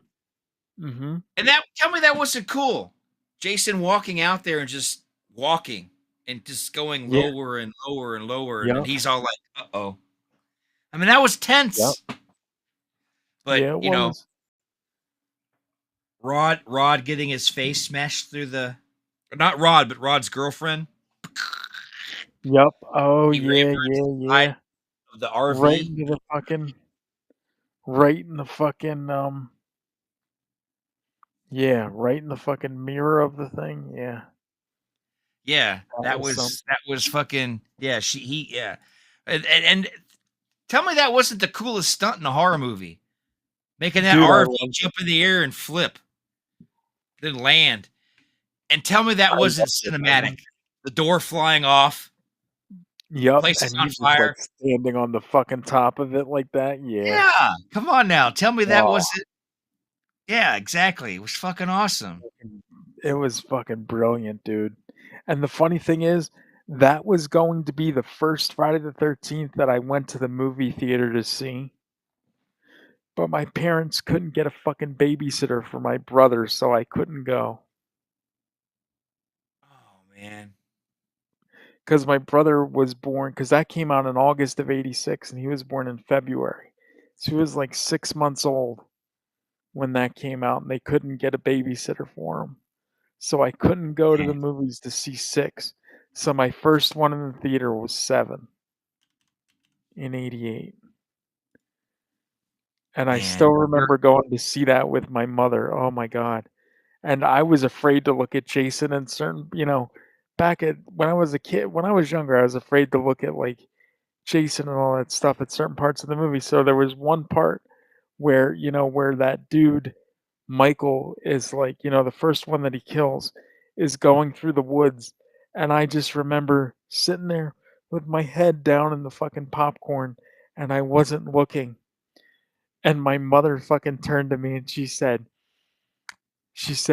"You look at that fucking screen, or I'm never taking you to see another one of these movies ever again." she And was I'm mad, just huh? like, oh, she was like, "You look at that fucking screen, or I'm never taking you to see another one of these ever again." So 7 was the first one you saw in a theater. Yeah. Should That have was been probably 6 the though, god damn it. well, yeah, because I 7 is one of the ones that I don't like. I put 7 and 8. Now, I don't want people to get the wrong idea. I love all Mhm. of them. Right. 7 and 8 sit at the bottom of the poll. You know, if I have a totem pole of my I'll favorites up here, Mhm, 7 and 8 are, mhm. 7 and 8 are at the bottom. And I agree with you. I agree with you 100% because now I'm gonna give you my reasoning for this, and I've said it before on other podcasts throughout the years, but I'll reiterate it here. So, if you watch Friday 1 through 6, that Paramount logo in the beginning always starts with, like, the mountain, and then it goes to, like, the blue screen, you know? Friday 7 was the first time that we had the new Paramount logo where the stars went around the mountain. So I call that new Water. Jason. Yep. Yeah. So I call that new Jason. So I don't when I was a kid, I liked 7, you know. I never liked 8. I just never did. But like the older that I get, I don't know, it just it hasn't aged well with me. It really hasn't. So, you know. So My there's that. problem with 7 was the whole psychic thing. That bugged me. Mm, Like, I understand how the Friday the 13th is not real and it's this, and we're being chased by they're being chased by a demon, or they're being chased by a monster, and I understand that, but for some reason putting in having one supernatural being was cool, but now you have two, and it just didn't feel right. It didn't feel like it was following you know, we'll get to X in a minute, but I didn't feel that it should have just stuck with the same thing, or maybe brought back Tommy Jarvis or something. Like, having a girl with psychic abilities, just I'd seen Firestarter. It was a good movie. I didn't need to see another mm, psychic girl. You know what I mean? right. I just Right. thought it No, was out of I place. do get it. It wasn't terrible. It was just out of place.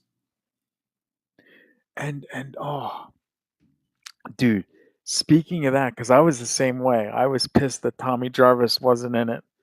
But when I was a kid and I first saw it,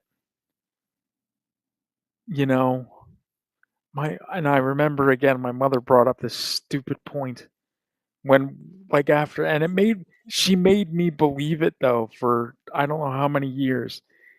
Now after at the end of the movie, after the house blows up and the fucking fireman, and they're putting the fireman walks and he picks up the pieces of the mask. Mhm. I don't know if you remember that, but it's like very close to the end. I remember my mother looked at me and she's like, I think that's that Tommy Jarvis person. And I was like, oh wow, I wonder if it is. And he became a fireman for Crystal Lake, and that's awesome. Your mother So had for you. the longest Yeah, so for the longest time, I thought that was I'm like, "Yeah, he grew a beard because I think the guy has a beard. So I'm like, "Yeah, he grew a beard and he's a fireman for Crystal Lake, and that's the whole fucking thing now." Yeah, Yeah, I your mother caught it. had you I was going. like, "Alright." Yeah, she did. That was back before she was evil, but, Yeah. So at least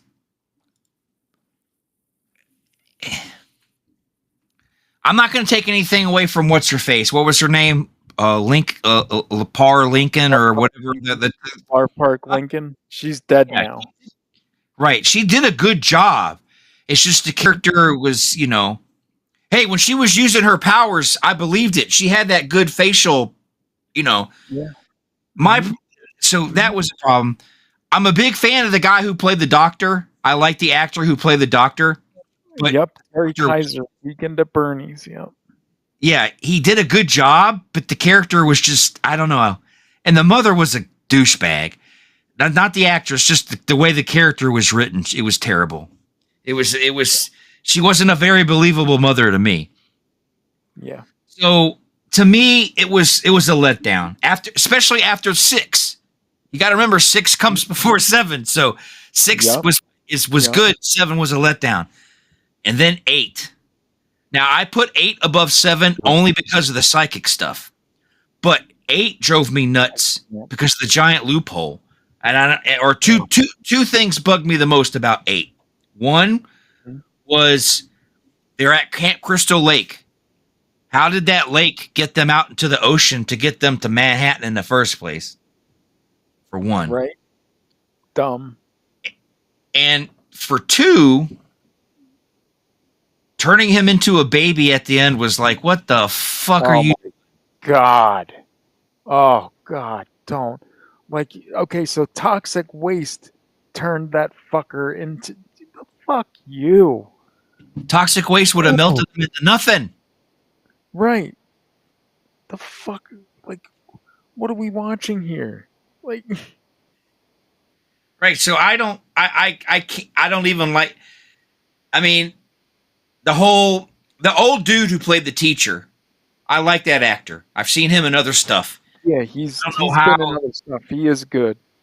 yeah, I don't know how they wrangled him But into this it's film. ugh, I don't either, man, cuz he's been in like some. I don't want to say prestigious stuff, but like upper tier stuff. So it's like, why would you go from that to this unless you're really desperate for a paycheck? Which maybe he was. I don't know, you know?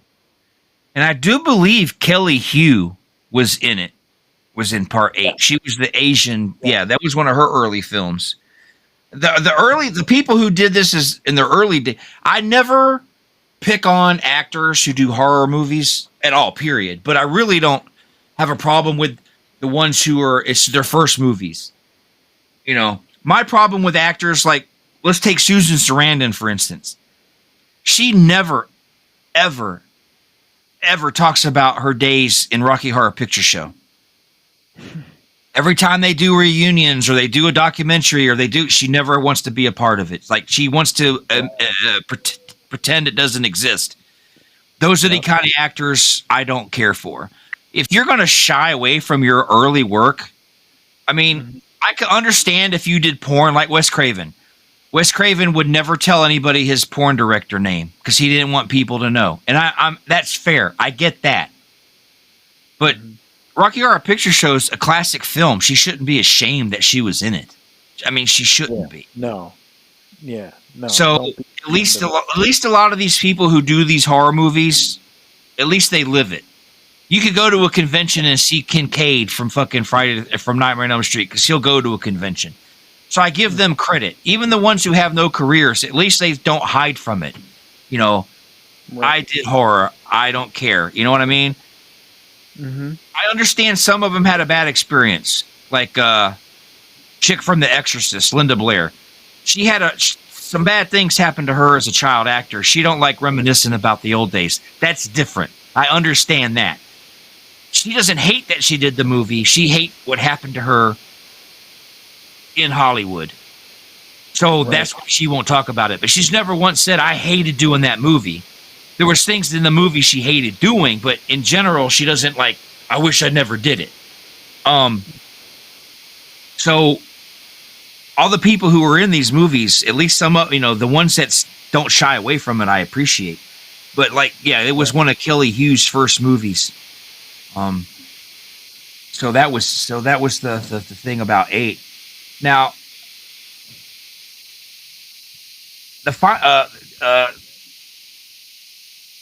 this is probably not going to be very popular with some people, but the Final Friday to me, that one also is at the bottom. It's above 7 and 8, but 9 is right there above those. It's above 7 and 8 for me now too, because in this last watch, I finally realized that Jason is a Deadite. See, that's the thing. The whole Necronomicon and yeah. So yeah, I think that I wish here's the thing. I have a feeling that any kind of Friday 13th movie we get is going to be like the TV show. They're going to go back to the roots. I want someone to pick up that Deadite thing and go with that. If you can't do Tommy Jarvis, let's look into the whole Necronomicon and Jason thing. Yeah. When I first saw Jason Goes to Hell, I won't lie. The first watch, I was disappointed. I was like, it's got the chick from Buck Rogers. That was cool. But I was like, and the guy from 21 Jump Street, Stephen Williams. But I was like, but the ending though, Paul. The ending. well, the ending was cool. glove. It was nothing cooler than seeing that Freddy glove come up. I'm not gonna I lie. was so happy I cried. Okay, I didn't do that, but that was Mm-hmm. a good payoff. But when you went and talked to your friends about it afterwards, it was like, But that ending, my God, you know what I mean? We love the ending, but everything leading up to the ending was kind of, I wasn't the biggest fan of it. So, I mean, I like it. I'd like to see. I like to watch it. I enjoy it. But it's like it's under 6. It's not up at the top. It's a middle ground one where I watch it, but it's not like I go nuts about it. I do like some of my favorite parts though are like it did have good humor. I like the humor in it. Like the lady who ran the restaurant and making the Jason burgers. That's not how you do it. You got to take the eye, then use the meat to make another one. It had good humor, and that's what I like about a horror movie. I like. Do I like the ones with humor in them? Yes. Do I like the ones that are straight serious? Yes. But I don't want too much humor. It's got to feel. It's got to have a natural feel, and the humor in that one felt. It felt like some of the Nightmare on Elm Streets. Some of those felt pushed. Like, I enjoyed them, yes, but they were forced. It didn't have a natural feel to it. But Freddy wasn't a natural character, so being over the top was part of it. But the Jason, like, it felt, like when he picked up the hitchhikers. Oh, you're going out in the woods. You're going to get naked. You're going to, I believe that felt real to me. So, Jason Goes to Hell, I don't hate it, but it's not on the top of my list. It's in the middle of my list. 7 and 8 are at the bottom. And then there's one more at the bottom. We'll get to it. But, now, Jason X, I know a lot of people can't stand it. I loved it from the first time I saw it. For a couple reasons. I love science fiction and I love horror, and they put them together.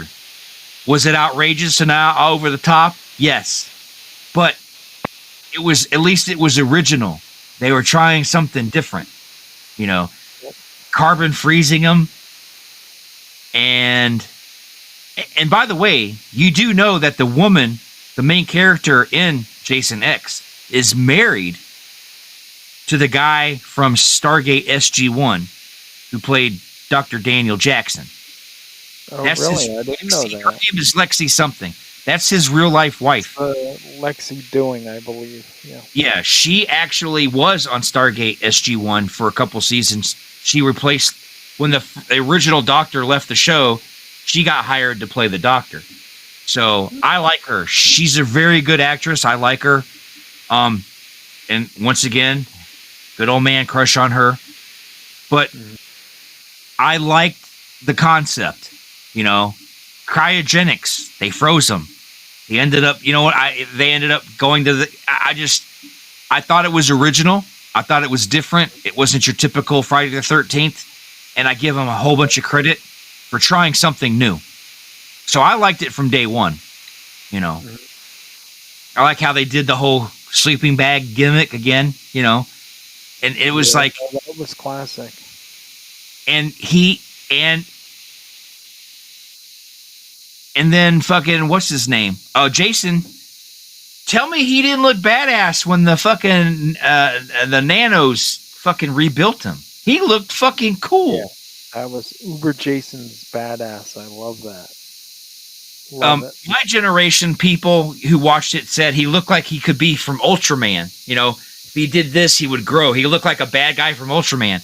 And then the younger generation thought he looked like a bad guy from like the Mighty Morphin Power Rangers. Mm-hmm. Because the way he looked. He looked like he could have been that Morgana or whatever her name, Repulsa. Could have been one of her fucking bad guys. So yeah, I thought it was fantastic. I loved it. And sometimes I will watch X. You know how most people will do a franchise watch and they'll watch them in order? Right. X is one of those. Jason X is one of those films I can watch just out of the blue. Because it's its own isolated story. You don't have to follow along. It's just, Jason X takes place so far in the future, you can watch it by itself. You know what I mean? Right. Oh, yeah. No, definitely. Yeah, see, yeah. That's how I am. The hologram scene, everybody loved that. It was like, I remember everybody in the theater woo, hooping and hollering, because that was old school Jason behavior there. And they were going, whoo. But they had good special effects, when he put her face into the fucking ice and she just went, Yeah, yeah. And Yep. then he picked her up and, Now you know, now I don't know if you remember, but that was actually done in 2000, but it wasn't released to theaters until 2002 because I think New Line was kind of like skeptical on, putting it out there, so they were like shelving it for a while. So there was a copy that leaked, and I got a VHS copy of it maybe 3 or 4 months before it hit theaters. And I remembered trying to watch that VHS copy, but when I put it in, the fucking tape flipped constantly every 30 seconds.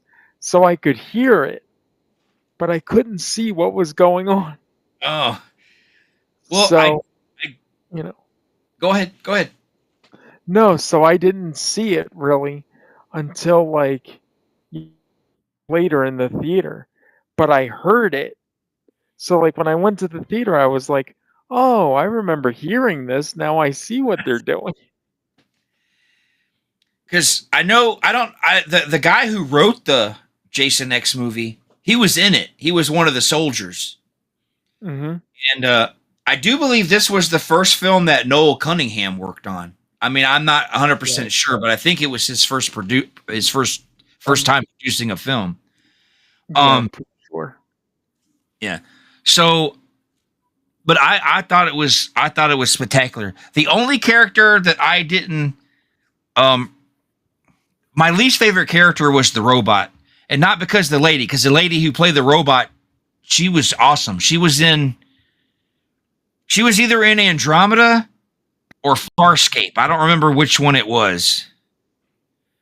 Um, It was Andromeda. Now that you're saying that, I Andromeda. think So that's what she's it a good was. actress. It's just the way that robot, the android, was written, and the whole, But it was great. It was a great movie. I loved it. I thought it was great. I know a lot of people out there, that's one of their least favorites. For me, it's one of my favorites. I put it above 7, 8, 9. It's up there with me. Um, Yeah. I might even go as far as to say I like it better than the first one, but people probably boo me for that. But I mean, I love Jason X. I think I just love it, and it was the last. It was for it being the last Jason film.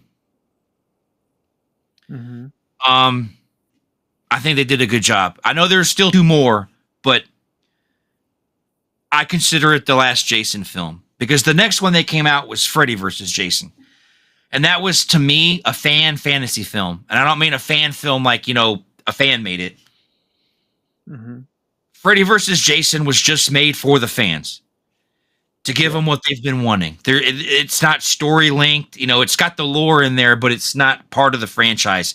I don't feel it belongs to either franchise. It's its own standalone movie that New Line decided to, and Paramount decided to, let's work together and let's do this for the fans. I think it was Paramount. No, I think it was still New Line Cinema at the No, time. I still don't think New Line because yeah, because he was still under Friday was still under that. That was the so. whole reason I think they made Jason X was to hold on to those rights. I do I like Freddy versus Jason? Yes. Do I love it? No. I think I wish somebody else had written it. I wish it could have been better than it was. I don't hate it. I don't want people to think I hate it. I don't hate it. I just think it could have been a little bit better. Um, It's better than what came next. right. Oh yeah, I forgot Lexi was in Android. Was in Andromeda too. Was in. I forgot about that because she was in Stargate too. So yeah, I forgot about her being in Andromeda. I got to get my hands on that damn show. I think it's streaming somewhere. Um, but no, Freddy versus Jason could have been more. Now I'm not one. Is it disappointing that he didn't play Jason? Yes, it's disappointing. But I'm not one of those that puts any stock into the movie sucked because it wasn't him. Right. Um, Should he have been in it? Yes. And after all the interviews I've seen, he was handed the script.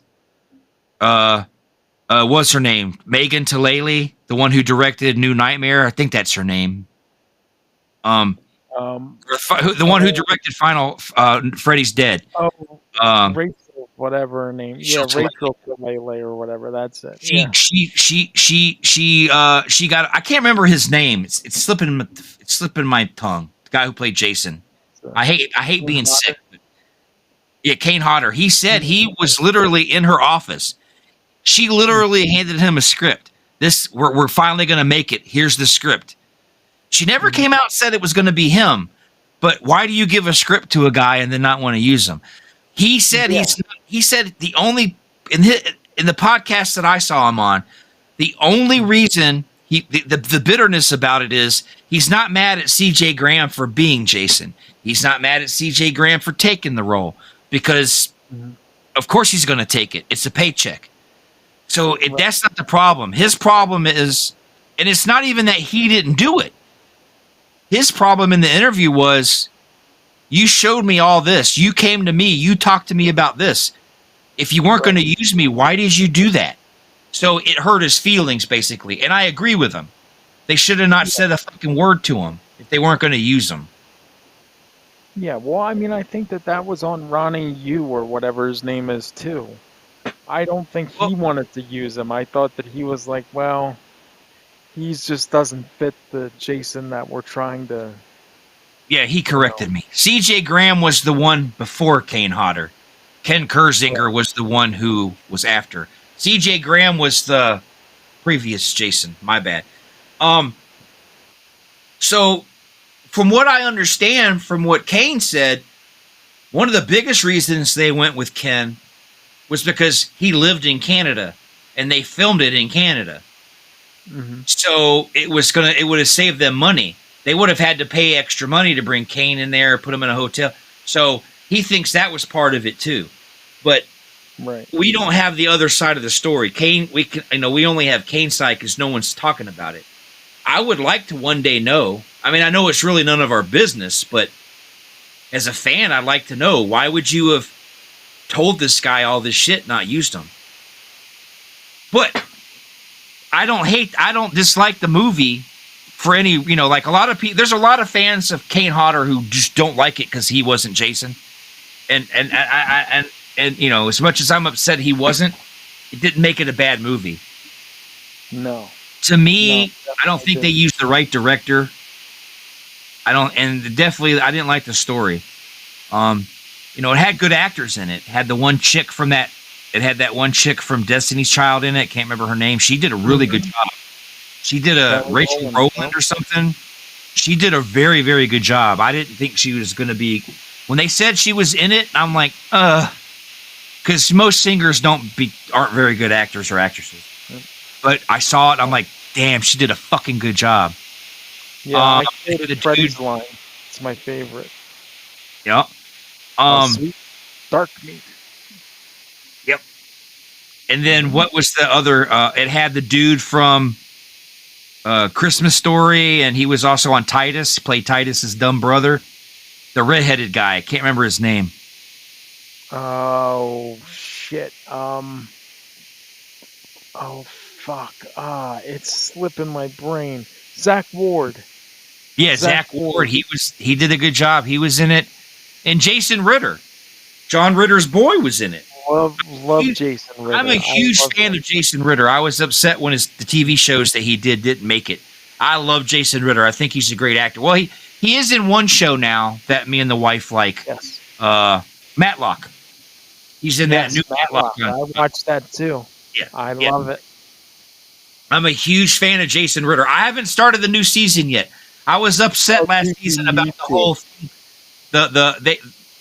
They were getting divorced, then they were getting back together, and then I didn't finish the first season of it because me and my wife have always been duped. We'll watch a TV series and we'll love it and we'll think it's the greatest series ever, and then it doesn't get renewed, and then we're pissed off. No, I feel you there. I do. So But we didn't it's good. finish. It's good. So we didn't finish it, but I saw the couple was Jason Ritter and his wife's character were getting back together, but then it started to fall apart again. But I like Matlock. Oh, and a little side subject. I'm a little worried about Tulsa King. You know, the Mm, guy who created all those shows from Tulsa King, and including Tulsa King, he's right. leaving Paramount. NBC Universal wooed him over there. So Oh he's, shit. yep. So next season's Tulsa King, he's not going to be running the show, I don't think. R- He's Oh going to no hand off shit. the reins to someone. Yeah. So I hope Sylvester Ooh. Stallone. Ooh. So I hope Sylvester Stallone uses his. I don't like when a lot of actors use their clout to sway things, but in this case, I hope Sylvester Stallone is like, nah, my character wouldn't do that. No, because I don't want the show to get ruined. But yeah, the guy who created Tulsa King and the mayor of Kingstown and all that, they offered him more money at NBC Universal. Comcast did it again. Those fuckers at Comcast. Ooh. So anyway, back to the horror movies. I just want to let you know we need to hope that the show doesn't go to the shits, because a lot of shit, shows go to shit. Spinoff won't happen now. Then What? wonder if they'll scrap the spinoff, the one with Samuel L. Jackson, the I Nola thing or whatever. I hope not. I mean, most shows fall apart. Look, this is gonna. Some people are gonna laugh at me, but I love Buffy the Vampire Slayer, Mm. and I love the spinoff Angel. But then when the network split, and Buffy stayed on WB, and Angel went over to UPN. Fucking Joss Whedon couldn't do both, so he left Angel to work solely on Buffy, and the people he left in charge of Angel fucked it all up. The show Angel, those last 3 seasons of Angel sucked big old balls. They fucking sucked. That's why I own Buffy on DVD in the other room. I don't own Angel. There's a reason for that. So I hope Tulsa King and the spinoff continue on the right path. But anyway, back to Freddy versus Jason. Everybody did a great job. All the actors. I mean, even Freddy was on par. You know, it was Freddy. It was Freddy Krueger. You know, and I like the fact that, you know, he saw his mother in the dreams. It was really cool being inside Jason's head. You know what I mean? Mm-hmm. Oh, definitely. But it could have been. I feel the fight should have been. And I understand what some people say. I mean, it's hard to. They didn't want one or the other to actually win. They didn't want it to, you know, oh, Freddy's stronger, Jason's stronger. So they copped out at the end, and I get that. But sometimes you got to put your foot down. You had to have one winner. I always felt in my heart that in the battle between Jason versus Freddy, that Freddy always had the upper hand because he was in the dream world, the demon world, whatever you want to call it. You know, if you throw in the Deadite part, then there really was no upper hand for any of them. But if you go by the lore of Jason was just, you know, it made more sense for Freddy to win, in my opinion. But I didn't hate it. You know, I have 2 copies of it. I bought the movie when it first came out. Obviously, Shout did us all a favor and put it in that set. So I don't hate the film, but it's not like I feel it could have been better. I mean, I don't know how you feel, but I felt it should have been it could have been better. No, I mean, I was pretty happy with it. I mean, the ending, I took the Jason. I always took it the Jason one because with him carrying Freddy's head like that, I always took it that was the sign that Jason was victorious. But I mean, I liked it for what it was. I saw it twice in the theater, and I mean, I was really, and that's why, like, when I heard that the same people that wrote that were writing the remake, I was like, whoa, this is going to be a kick-ass movie. Yeah, I don't know. I don't know what happened there. That do I own Friday the 13th, 2009, of course, because it came in the Shout set. Do I wish it was in the set? No. Because to me, it's. I don't like it at all. I don't think. Did you like it initially though? Like on your first watch, did you like it? No. No. I liked Jason. I preferred, when it comes to Jason 2009, I preferred it at the beginning when he had the bag on his head. Yeah. I've always been a fan of Freddy, of Jason, Hillbilly Jason. I've always liked the bag with the one eye. I always liked the bag. And the reason I like the bag is because that movie and the Town That Dreaded Sundown. Because I just I just love the idea of somebody just throwing a fucking burlap sack on their head. It's just cool. So I like that I wish they had left him in the burlap sack for all of 2009, but nostalgia. I didn't hate the Jason aspect of it, but there was something about the movie, man. No, I didn't like it even. I think I've only seen the movie like twice. I mean, maybe it could grow on me, but I've only seen it twice. When I got the Shout set, I didn't watch it. I've seen it twice. I didn't either. But no, see, I saw it twice in the theater because I loved it when I saw it in the theater. I thought it was great. I was like, wow, I'm like, this really wasn't that bad. I'm like, this is better than I thought. But then when it was released on Blu-ray, and I bought the Blu-ray, like I think it was like June of 2009, I'm pretty sure, or July it came out. I think it was June. And I bought the Blu-ray and I watched it, and I was like, something about this just isn't sitting right with me, and I just didn't. Like, I started to not like it. Like, I liked the opening prologue, but then as soon as it said Friday the 13th, from then on, I was just like, I'm not feeling this anymore. There was. Not. Look, I had hopes because it had some of the actors in the movie I liked, like the girl at the beginning. She was in a television show I used to watch called The Mentalist. Yeah, Amanda Rigetti. Yep. Yeah, she was one of the police officers, one of the FBI agents that worked on The Mentalist. Did you ever watch The Mentalist? I saw bits and pieces of it because my mom watched it, but I don't think I ever fully watched it. But I used to watch it. Me and my wife.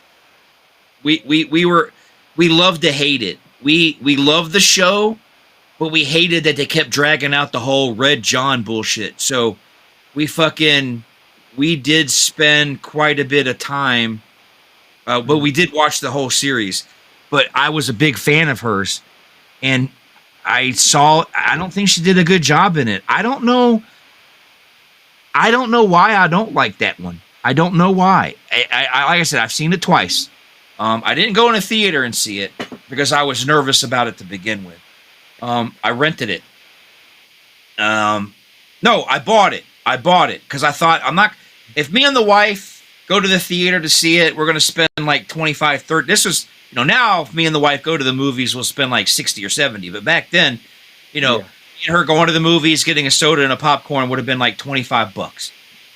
Right. And I thought, why spend $25 when I could pick it up for 20? I saved $5. So I waited, and when I bought it on DVD, for some reason, when I bought it, it was on sale, a stupid sale. I don't know if it was a mistake, but I got it for $15. It was $14.99, brand new. I think it was a Best Buy, but like I said, I don't know if it was a mistake, but I bought it. It was $14.99. I mean, I was only $5 off, but still. So I bought it, and I went home. Sometimes you buy a movie and you're excited. Oh, I can't wait to get home. I wasn't in a hurry. I just had a bad feeling, but I needed to see it. And as we both know, back in 2009, it could be a while before it was on cable because we didn't have streaming. Yeah. So I didn't want to wait 6 or 12 more months to see it. So I said, fuck it. I'll just buy it. It's still cheaper than going to the theater. So I bought it. I went home. I watched it. I said, I can't believe I just wasted $15. And then I tried again. I'd say in 2011, I tried again. Mm-hmm. And I couldn't do it. I watched it, but I was like, it still didn't. So, I mean, I don't know. I could try it again, maybe third time's the charm, but there's a part of me that thinks that I'm not going to enjoy. I'm not going to enjoy it no matter what I do. No, I'm you won't. resisting it. What? You won't. And the prologue is great, but then as soon as it says the Friday the 13th title card, from then on, like I was just like, no, because it's just there's something about it that's just different, and it's just off. I like that's what I don't get. Like these guys wrote Freddy versus Jason, and Freddy versus Jason I loved. I thought it was great. So it's like, how can you write that, but then fuck this up so badly? Like I don't get Right. it. And I'm not. And look, I don't resist. There have been movies. I'm going to be honest. I can be a movie snob sometimes. There have been movies that I've watched that I've resisted. Like, I have a bad feeling when I watch the Toxic Avenger movie, I'm going to want to resist it because I have so much love. Oh my love god. for the original that when I watch the remake, I'm going to be, because I want to buy it I'm going to buy it digitally. Paul, into the TV and watch it there. You know, those special channels on that TV app still haven't shown back up, my friend. I understand that, but I'm just telling you, watch the Toxic Avenger there. Do not buy it. I'm telling you, don't, because you will regret it. Because I watched it and and and it was not, God, dude. I gave it 0 stars on Letterboxd because I just can't. I can't. It was so bad. There was only one sequence that I thought was any good, but the rest of it I was just like, this sucks. This sucks. I Dude, just, don't do it to yourself. Don't do it to yourself. I love the movie so much. I know I'm going to resist every minute I watch. That's what I'm Like, saying.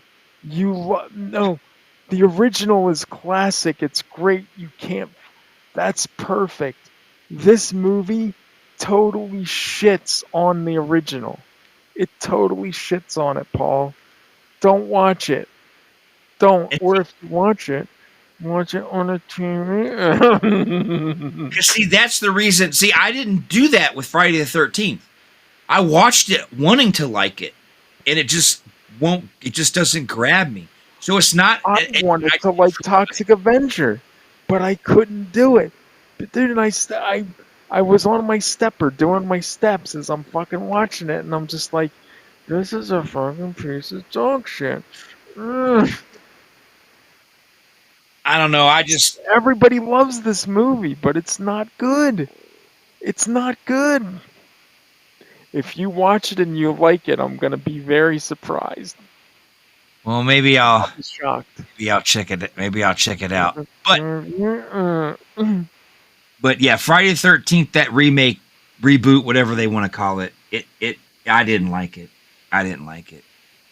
So I get if you had to ask me and I had to rank them, I got them here. My all-time favorite is going to be Jason Lives. That's going to be my all-time favorite. As it should. That one's going to go at the tippy top. And then I guess I would have to after 6 I would have to go with probably the final chapter. I could see that. And then after the final chapter, I would have to go with, I think, part 2, then part 3, Mhm. then X, Mhm. and then the first one. Mhm. And then I would go with the Final Friday, Mhm. and then A New Beginning, Mhm. then New Blood, Mhm. and then Manhattan, and then the remake. So I think I got I think I did them all in the right. I think I covered all of them. So that's where I lay them out. That's where they are for me. See, it's good that you can rank them like that because I can only say 3 and 6 are my top, and then the rest are just wherever, except um, Manhattan and the remake are two that I just really. Ugh. And I've even seen Manhattan more times than I've seen the remake, and I hate Manhattan with a passion. I Before we end it, I will say a couple things. I wish they didn't have that whole. I wish they hadn't have fought over the rights because that Mhm. really took. There hasn't been anything Nightmare Friday 13th in a long time. Oh, did you see that Ruined. Angry Orchard cider thing? Uh. Did you? See, oh, Oh you didn't yeah, see that? yeah, yeah. Yeah, The Jason's. that Yeah, that yeah, that's I hated that fucking thing. I hated it. I they don't know how ruined you the felt, but license. I hated The it. fight, the fight over the rights ruined a really decent video game. Because I still have the video game, but you can't unlock anything because you can't earn anything because it's you can only play with bots offline. I can't unlock the Right. other cool costumes of Jason, so it ruined a good game. But it's a shame that they fought over the rights, and I still don't understand. Like, I think Sean Cunningham, I don't know if I could be wrong, but I think he continues to hold the rights of Hockey Max Jason. I think yeah, he does. As far as I understand, he does. So then it must be Sackboy Jason and the mother and young Jason that's part of Victor Miller got to keep. Yeah, So I think that's how that works. so that's why I think this new TV series is going to be young Jason and his mom. Aren't they Hmm. going? Aren't they're going the route of like Bates Motel where it was Norman and his mother? This is going to be Jason and his mother, correct? I think so, but I don't think I. From what I understand, at least in the first season, because the first season just wrapped, like filming. I think it's gonna. I think Jason's gonna be a recurring guest star, but it's gonna be more So about the mother. Pamela. So Yeah. here's my problem with the whole thing. Is that going to be interesting? Am I going to resist it every time I watch it because it's not what I want? Like, I'm afraid it's been so long. Like, what's the point of seeing Jason's childhood? I mean, it's, we already know his mother was a wackadoo. What are they going to tell us that's going to be new? I don't know. Well, The only thing, this shows her becoming a wackadoo. I think. I don't think she was a wackadoo at the beginning of this series. I have a I feeling. mean, it's an A24 is doing the show, right? So That's you're right. gonna Extension. you're gonna love it regardless because you're one of their cheerleaders. I cry every time I see the A24 logo go across the screen. I mean, am I going to watch it? Of course, I'm going to watch it. I just don't know. I just don't know if I'm going to be able to like it. But I will tell you this much: as long as I live, there was two things I always wondered. Hmm.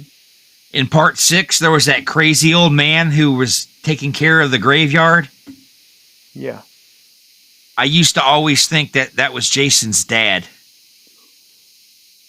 Well, that wasn't Jason's dad, but Jason's dad was supposed to have a cameo in part 6 at the end.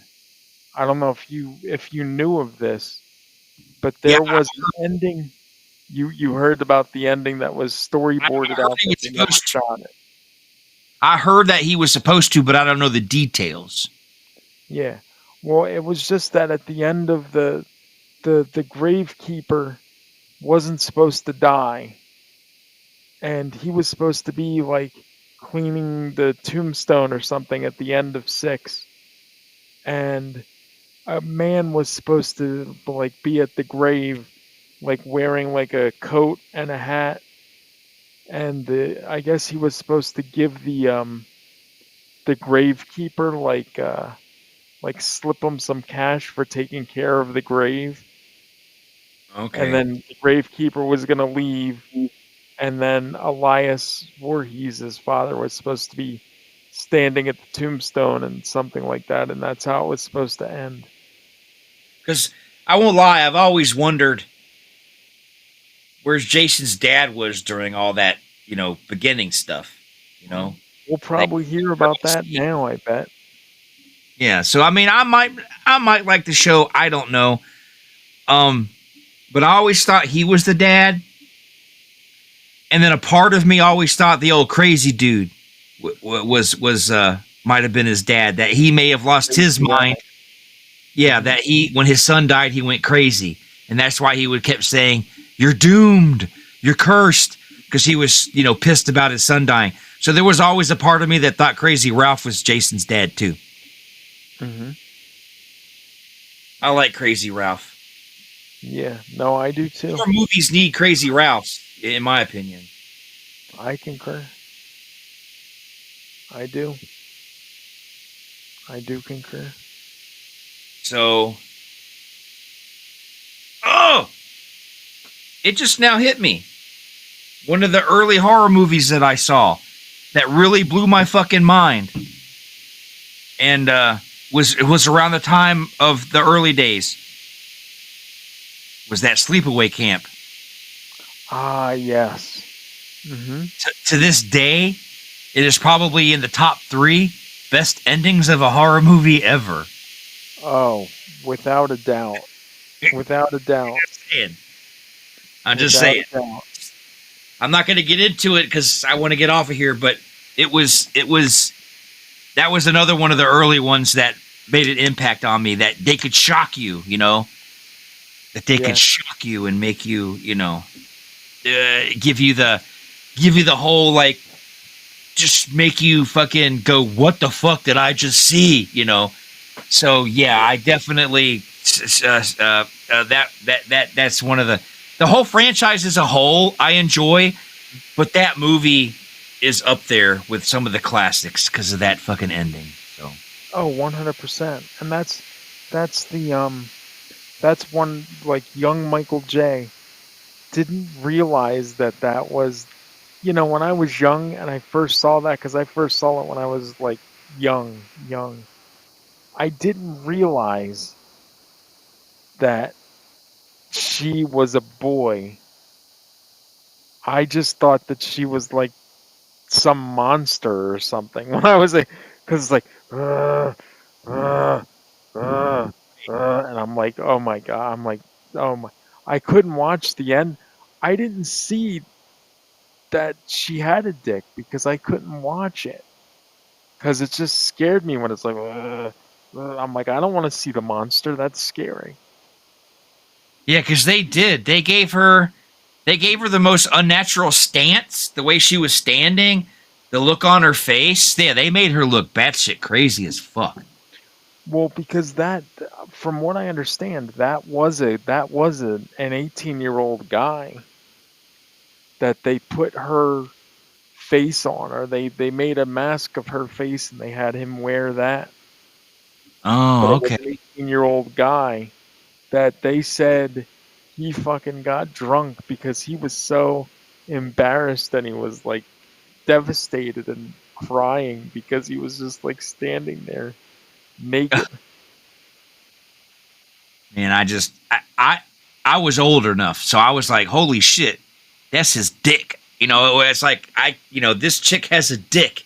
It was like, but it wasn't, it had a bare chest, wouldn't have boob. It wasn't a she-male. It was just, it's a dude in a wig. It's really a dude. It's been a dude this whole time.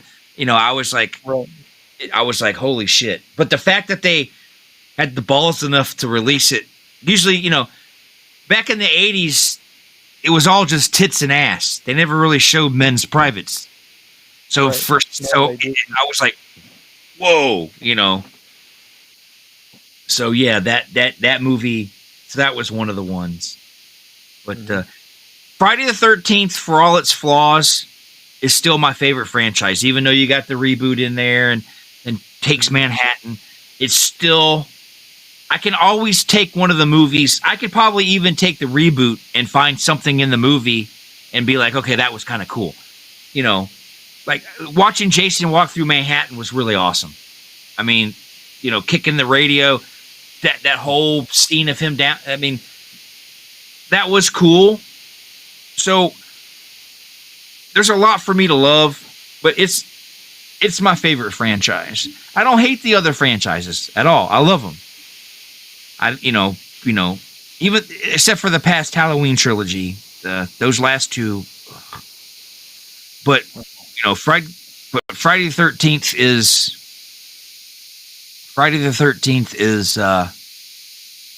is my favorite franchise. And the last thing I'll say before I start promoting stuff, the only thing you're going to really get out of me for Halloween wise, and I'm pretty sure me and you are the only two that'll agree on this. Well, may partially agree. You won't agree with on everything. I don't think, and I said this last night, I don't think Halloween should continue as the way it is. Because after watching all these remakes and reboots, it doesn't feel the same without Dr. Loomis. It just doesn't. Having that guy playing him in the first one, in the new trilogy, it wasn't bad. They were respectful. You know, they didn't. It wasn't a shit. They didn't do a shit job. I hated fucking Sartain. I hated him. Well, because of how you feel about him, but I didn't think they did it in bad taste. So, but I couldn't have watched an entire movie with the guy. So, because there's no Loomis, I think they should put it to rest. And the only reason and the only way I would really love to see them bring it back is let's continue. Let's do the alternate universe. If Disney can do it with fucking Marvel, then fucking somebody can do it with Halloween. And let's continue the story from fucking 6, please. Well, yeah. I mean, we're getting a They already said we're getting a 50th anniversary movie for 2028. So do it right, guys. Yeah, let's not bring her back and do another fucking Laurie Strode film. Let's put all that down, let it go, and move on. I want to know about the fucking cult, man. I need to go on that. That's what we need to see. Because there was nothing more badass than that guy showing up and blowing the fuck out of that police department. Yeah, it was badass. So who are these fucking people? That's what I'm saying. So no, I really want to see. They really want to do something Halloween. Continue the story from 6. Fuck Laurie Strode. We've had enough of that shit. It's time to move to a different direction. If it doesn't work, it doesn't work. But they should at least try. I agree. All right. With that being said, I'm going to spout off some information here because this is a Rabbit and Red show. Oh, I wanted to show this picture. I've been holding on to it. I forgot. Whoever made this is a fucking genius. Look at that. Yeah. I like that. I'm sure it's 100% AI, but it's fucking genius, man. That is cool. Yeah, I love it. So I had to show it off. I forgot that I put it up here to show off. So yeah, I put that in there. I'm gonna delete it now that we've shown it. Leave this one in here though, in case we ever have an issue. Leave this one in here. Oh yeah. Dude, but yeah, I just thought. If you have that up, you can play music behind it. Because there's a whole music thing where they have like commercial type music and shit that you can play. Oh yes, like right here. Yep. We'll probably have to fight a copyright. Like when you said you'll be right back, I was gonna like last the other night. Oh fuck it, I'll fight it because as you can tell, I fought before and we won, so we're good. Yeah, you won that one. I want to show you one more before I leave because I think this is another one that's fucking cool as hell. Hold on. Okay. I have to download. I have to put it in here. Hold on. Let me put it in here real quick. I think it's fucking cool. I don't know if it's real because I know Kenner did make some toys, so I don't know if this is real. But if it's fake, it's fucking genius. But let me upload this. I love this one. Okay. There it goes. All right.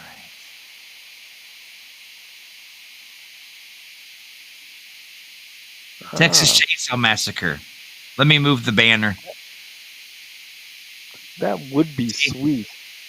It's got a house. It's got doll parts. It's got the fucking because Kenner did make some Texas Chainsaw figures, but I think I think this is a fucking. But I think this one here is a mock. I think because it's got a fold. It's folded, so I don't know, but I just think that's the coolest fucking thing ever, man. I mean, they made alien toys for kids back in the day, so it's not out of the realm of possibility. But I just thought that was cool. Definitely is. I like it. But now it's time to plug some Rabbit and Red here. So don't forget to tune in.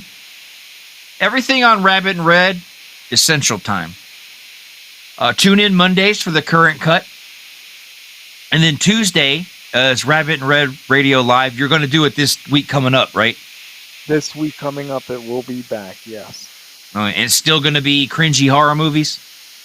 Yes. Okay, because I spent time on the artwork. I don't... Yeah, no, it's still... I'm keeping everything the same. I'm not even fucking with it. Okay. And then Tuesdays at 7 p.m., this is Ska. Obviously, Thursdays, you got this show at 7. Yeah. And then Thursdays at 11 p.m., so later on tonight, you have St. Christopher. No, not tonight, because he didn't get it to me before the start of this show, so okay.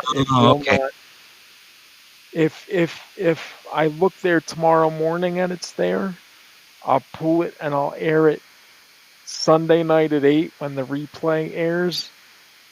Oh, okay. But it won't. But tonight will just be a replay of last week's because that's still in there. So it's still on tonight at 11. It's just a rerun. Yeah. Then Fridays at 11, you have Anything Posy. Oh, sorry, anything Posy. So make sure you check all that out, and you can check it out here at YouTube. Well, not tonight, but you can check it out on the YouTube channel. You can watch Rabbit and Red on the Rumble channel. You can watch it on the Facebook page. Do you still broadcast? You quit broadcasting on X, right? Well, no, Rabbit and Red will probably still be on X. So Rabbit and Red will also be on X. And don't forget, you can go to the website, rabbitandredradiopodcast.com. Right. Or thehorrornetwork.net. It'll be on either. Okay. So make sure you check all that out. And then as for GTN, because when I am on GTN, I plug GTN, then I plug Rabbit and Red. When I'm on Rabbit and Red, I plug Rabbit and Red, then GTN. It's only fair. So on GTN this week, tomorrow night, at 7 p.m. Central, I'm doing my Halloween special, Grandpa's Playlist Halloween special. It is King Diamond's The Graveyard. And then at 9 o'clock, come back at 9 o'clock for Big Murr. He's got his Big Murray Presents. He's doing the Live Evil album, the live album from Black Sabbath. So make sure you come back at 9 and listen to that. And then Saturday, November 1st, on Grandpa's Playlist, I'm taking it easy. I did all the heavy metal, all summer long with Alice. And then when I started GTN, I did heavy metal. I'm calming down. I'm doing a soft album on Saturday. I'm doing the original first time. This album came out in the 70s. It hasn't been re-released since. I'm doing Buckingham Nicks, the first album from Lindsey Buckingham and Stevie Nicks. And the album is fucking superb. And it shows you the early stages of Fleetwood Mac, the Fleetwood Mac that most people know and love. I love Fleetwood Mac from before, but most people enjoy and remember and reminisce about Fleetwood Mac with Buckingham and Knicks. So tune in at 8 p.m. Central on Saturday night for Buckingham Knicks. You won't regret it. It's an awesome album. Awesome album. And then Sunday morning, Sunday morning is Soothing Sounds as usual. Mm-hmm. And then that's at 10. And then don't forget on Tuesdays at 8 p.m. Central, 6 Pacific, Getting Livid with Ace, Ken's show. Don't forget that. And then Wednesday, it's Grandpa's Music Sideshow. And I did last week was my Halloween episode. So next week's will be just your regular average anything goes. You know, I could play country music for all as you know. So make sure you tune in for that. And that's it. That's the whole week at GTN. So there's your Rabbit and Red week, your GTN week. And do you have anything else you want to plug? Oh, Rabbit and Red TV. Want to know more? Yeah. Go to the Rabbit and Red website and click the link. You don't know what you're missing. I'm not going to tell you what you're missing because we don't want it to get out there. You got to go look for yourself. Rabbit and Red TV. Make sure you check that out. Yeah, there's a good, the second half of the Throwback Thursday double feature is a classic Halloween film, not Halloween, Michael Myers Halloween, but a classic Halloween film nonetheless is on right now. Right. Like this is what's playing right now.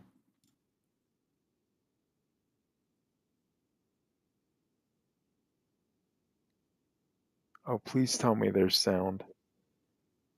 Yeah, you hear it? I can kind of hear it. I know what it is. I put the thing in, so I know what it is, but Yeah, kids chasing another kid on a bicycle. yes. Yeah. We won't. I don't know why you can't hear it. It's weird. It's from 1988, I know that much. Well,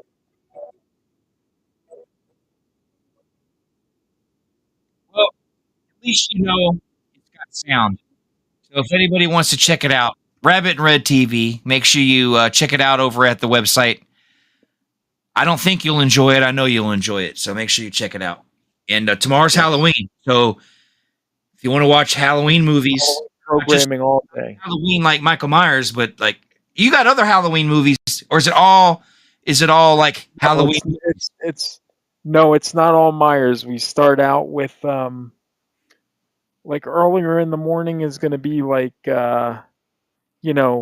like kids themed like programming, and then it goes into like if you love Halloween themed anything, then you could sit all day long and you won't be disappointed. So check out Rabbit and Red TV. Make sure you check it out. And with that being said, I guess we'll get out of here then. And we'll be back next week. It won't be a Halloween. I don't know what I want to talk about next week. I guess I'll have to wait till the middle of the week and see. So you'll just be surprised. You'll just have to tune in, and if you don't like what I'm talking about, you can always, skedaddle. So we'll see you next week. Until then, I'm going to take him off of here and me off of here, and we're going to go. So see you, people. Bye.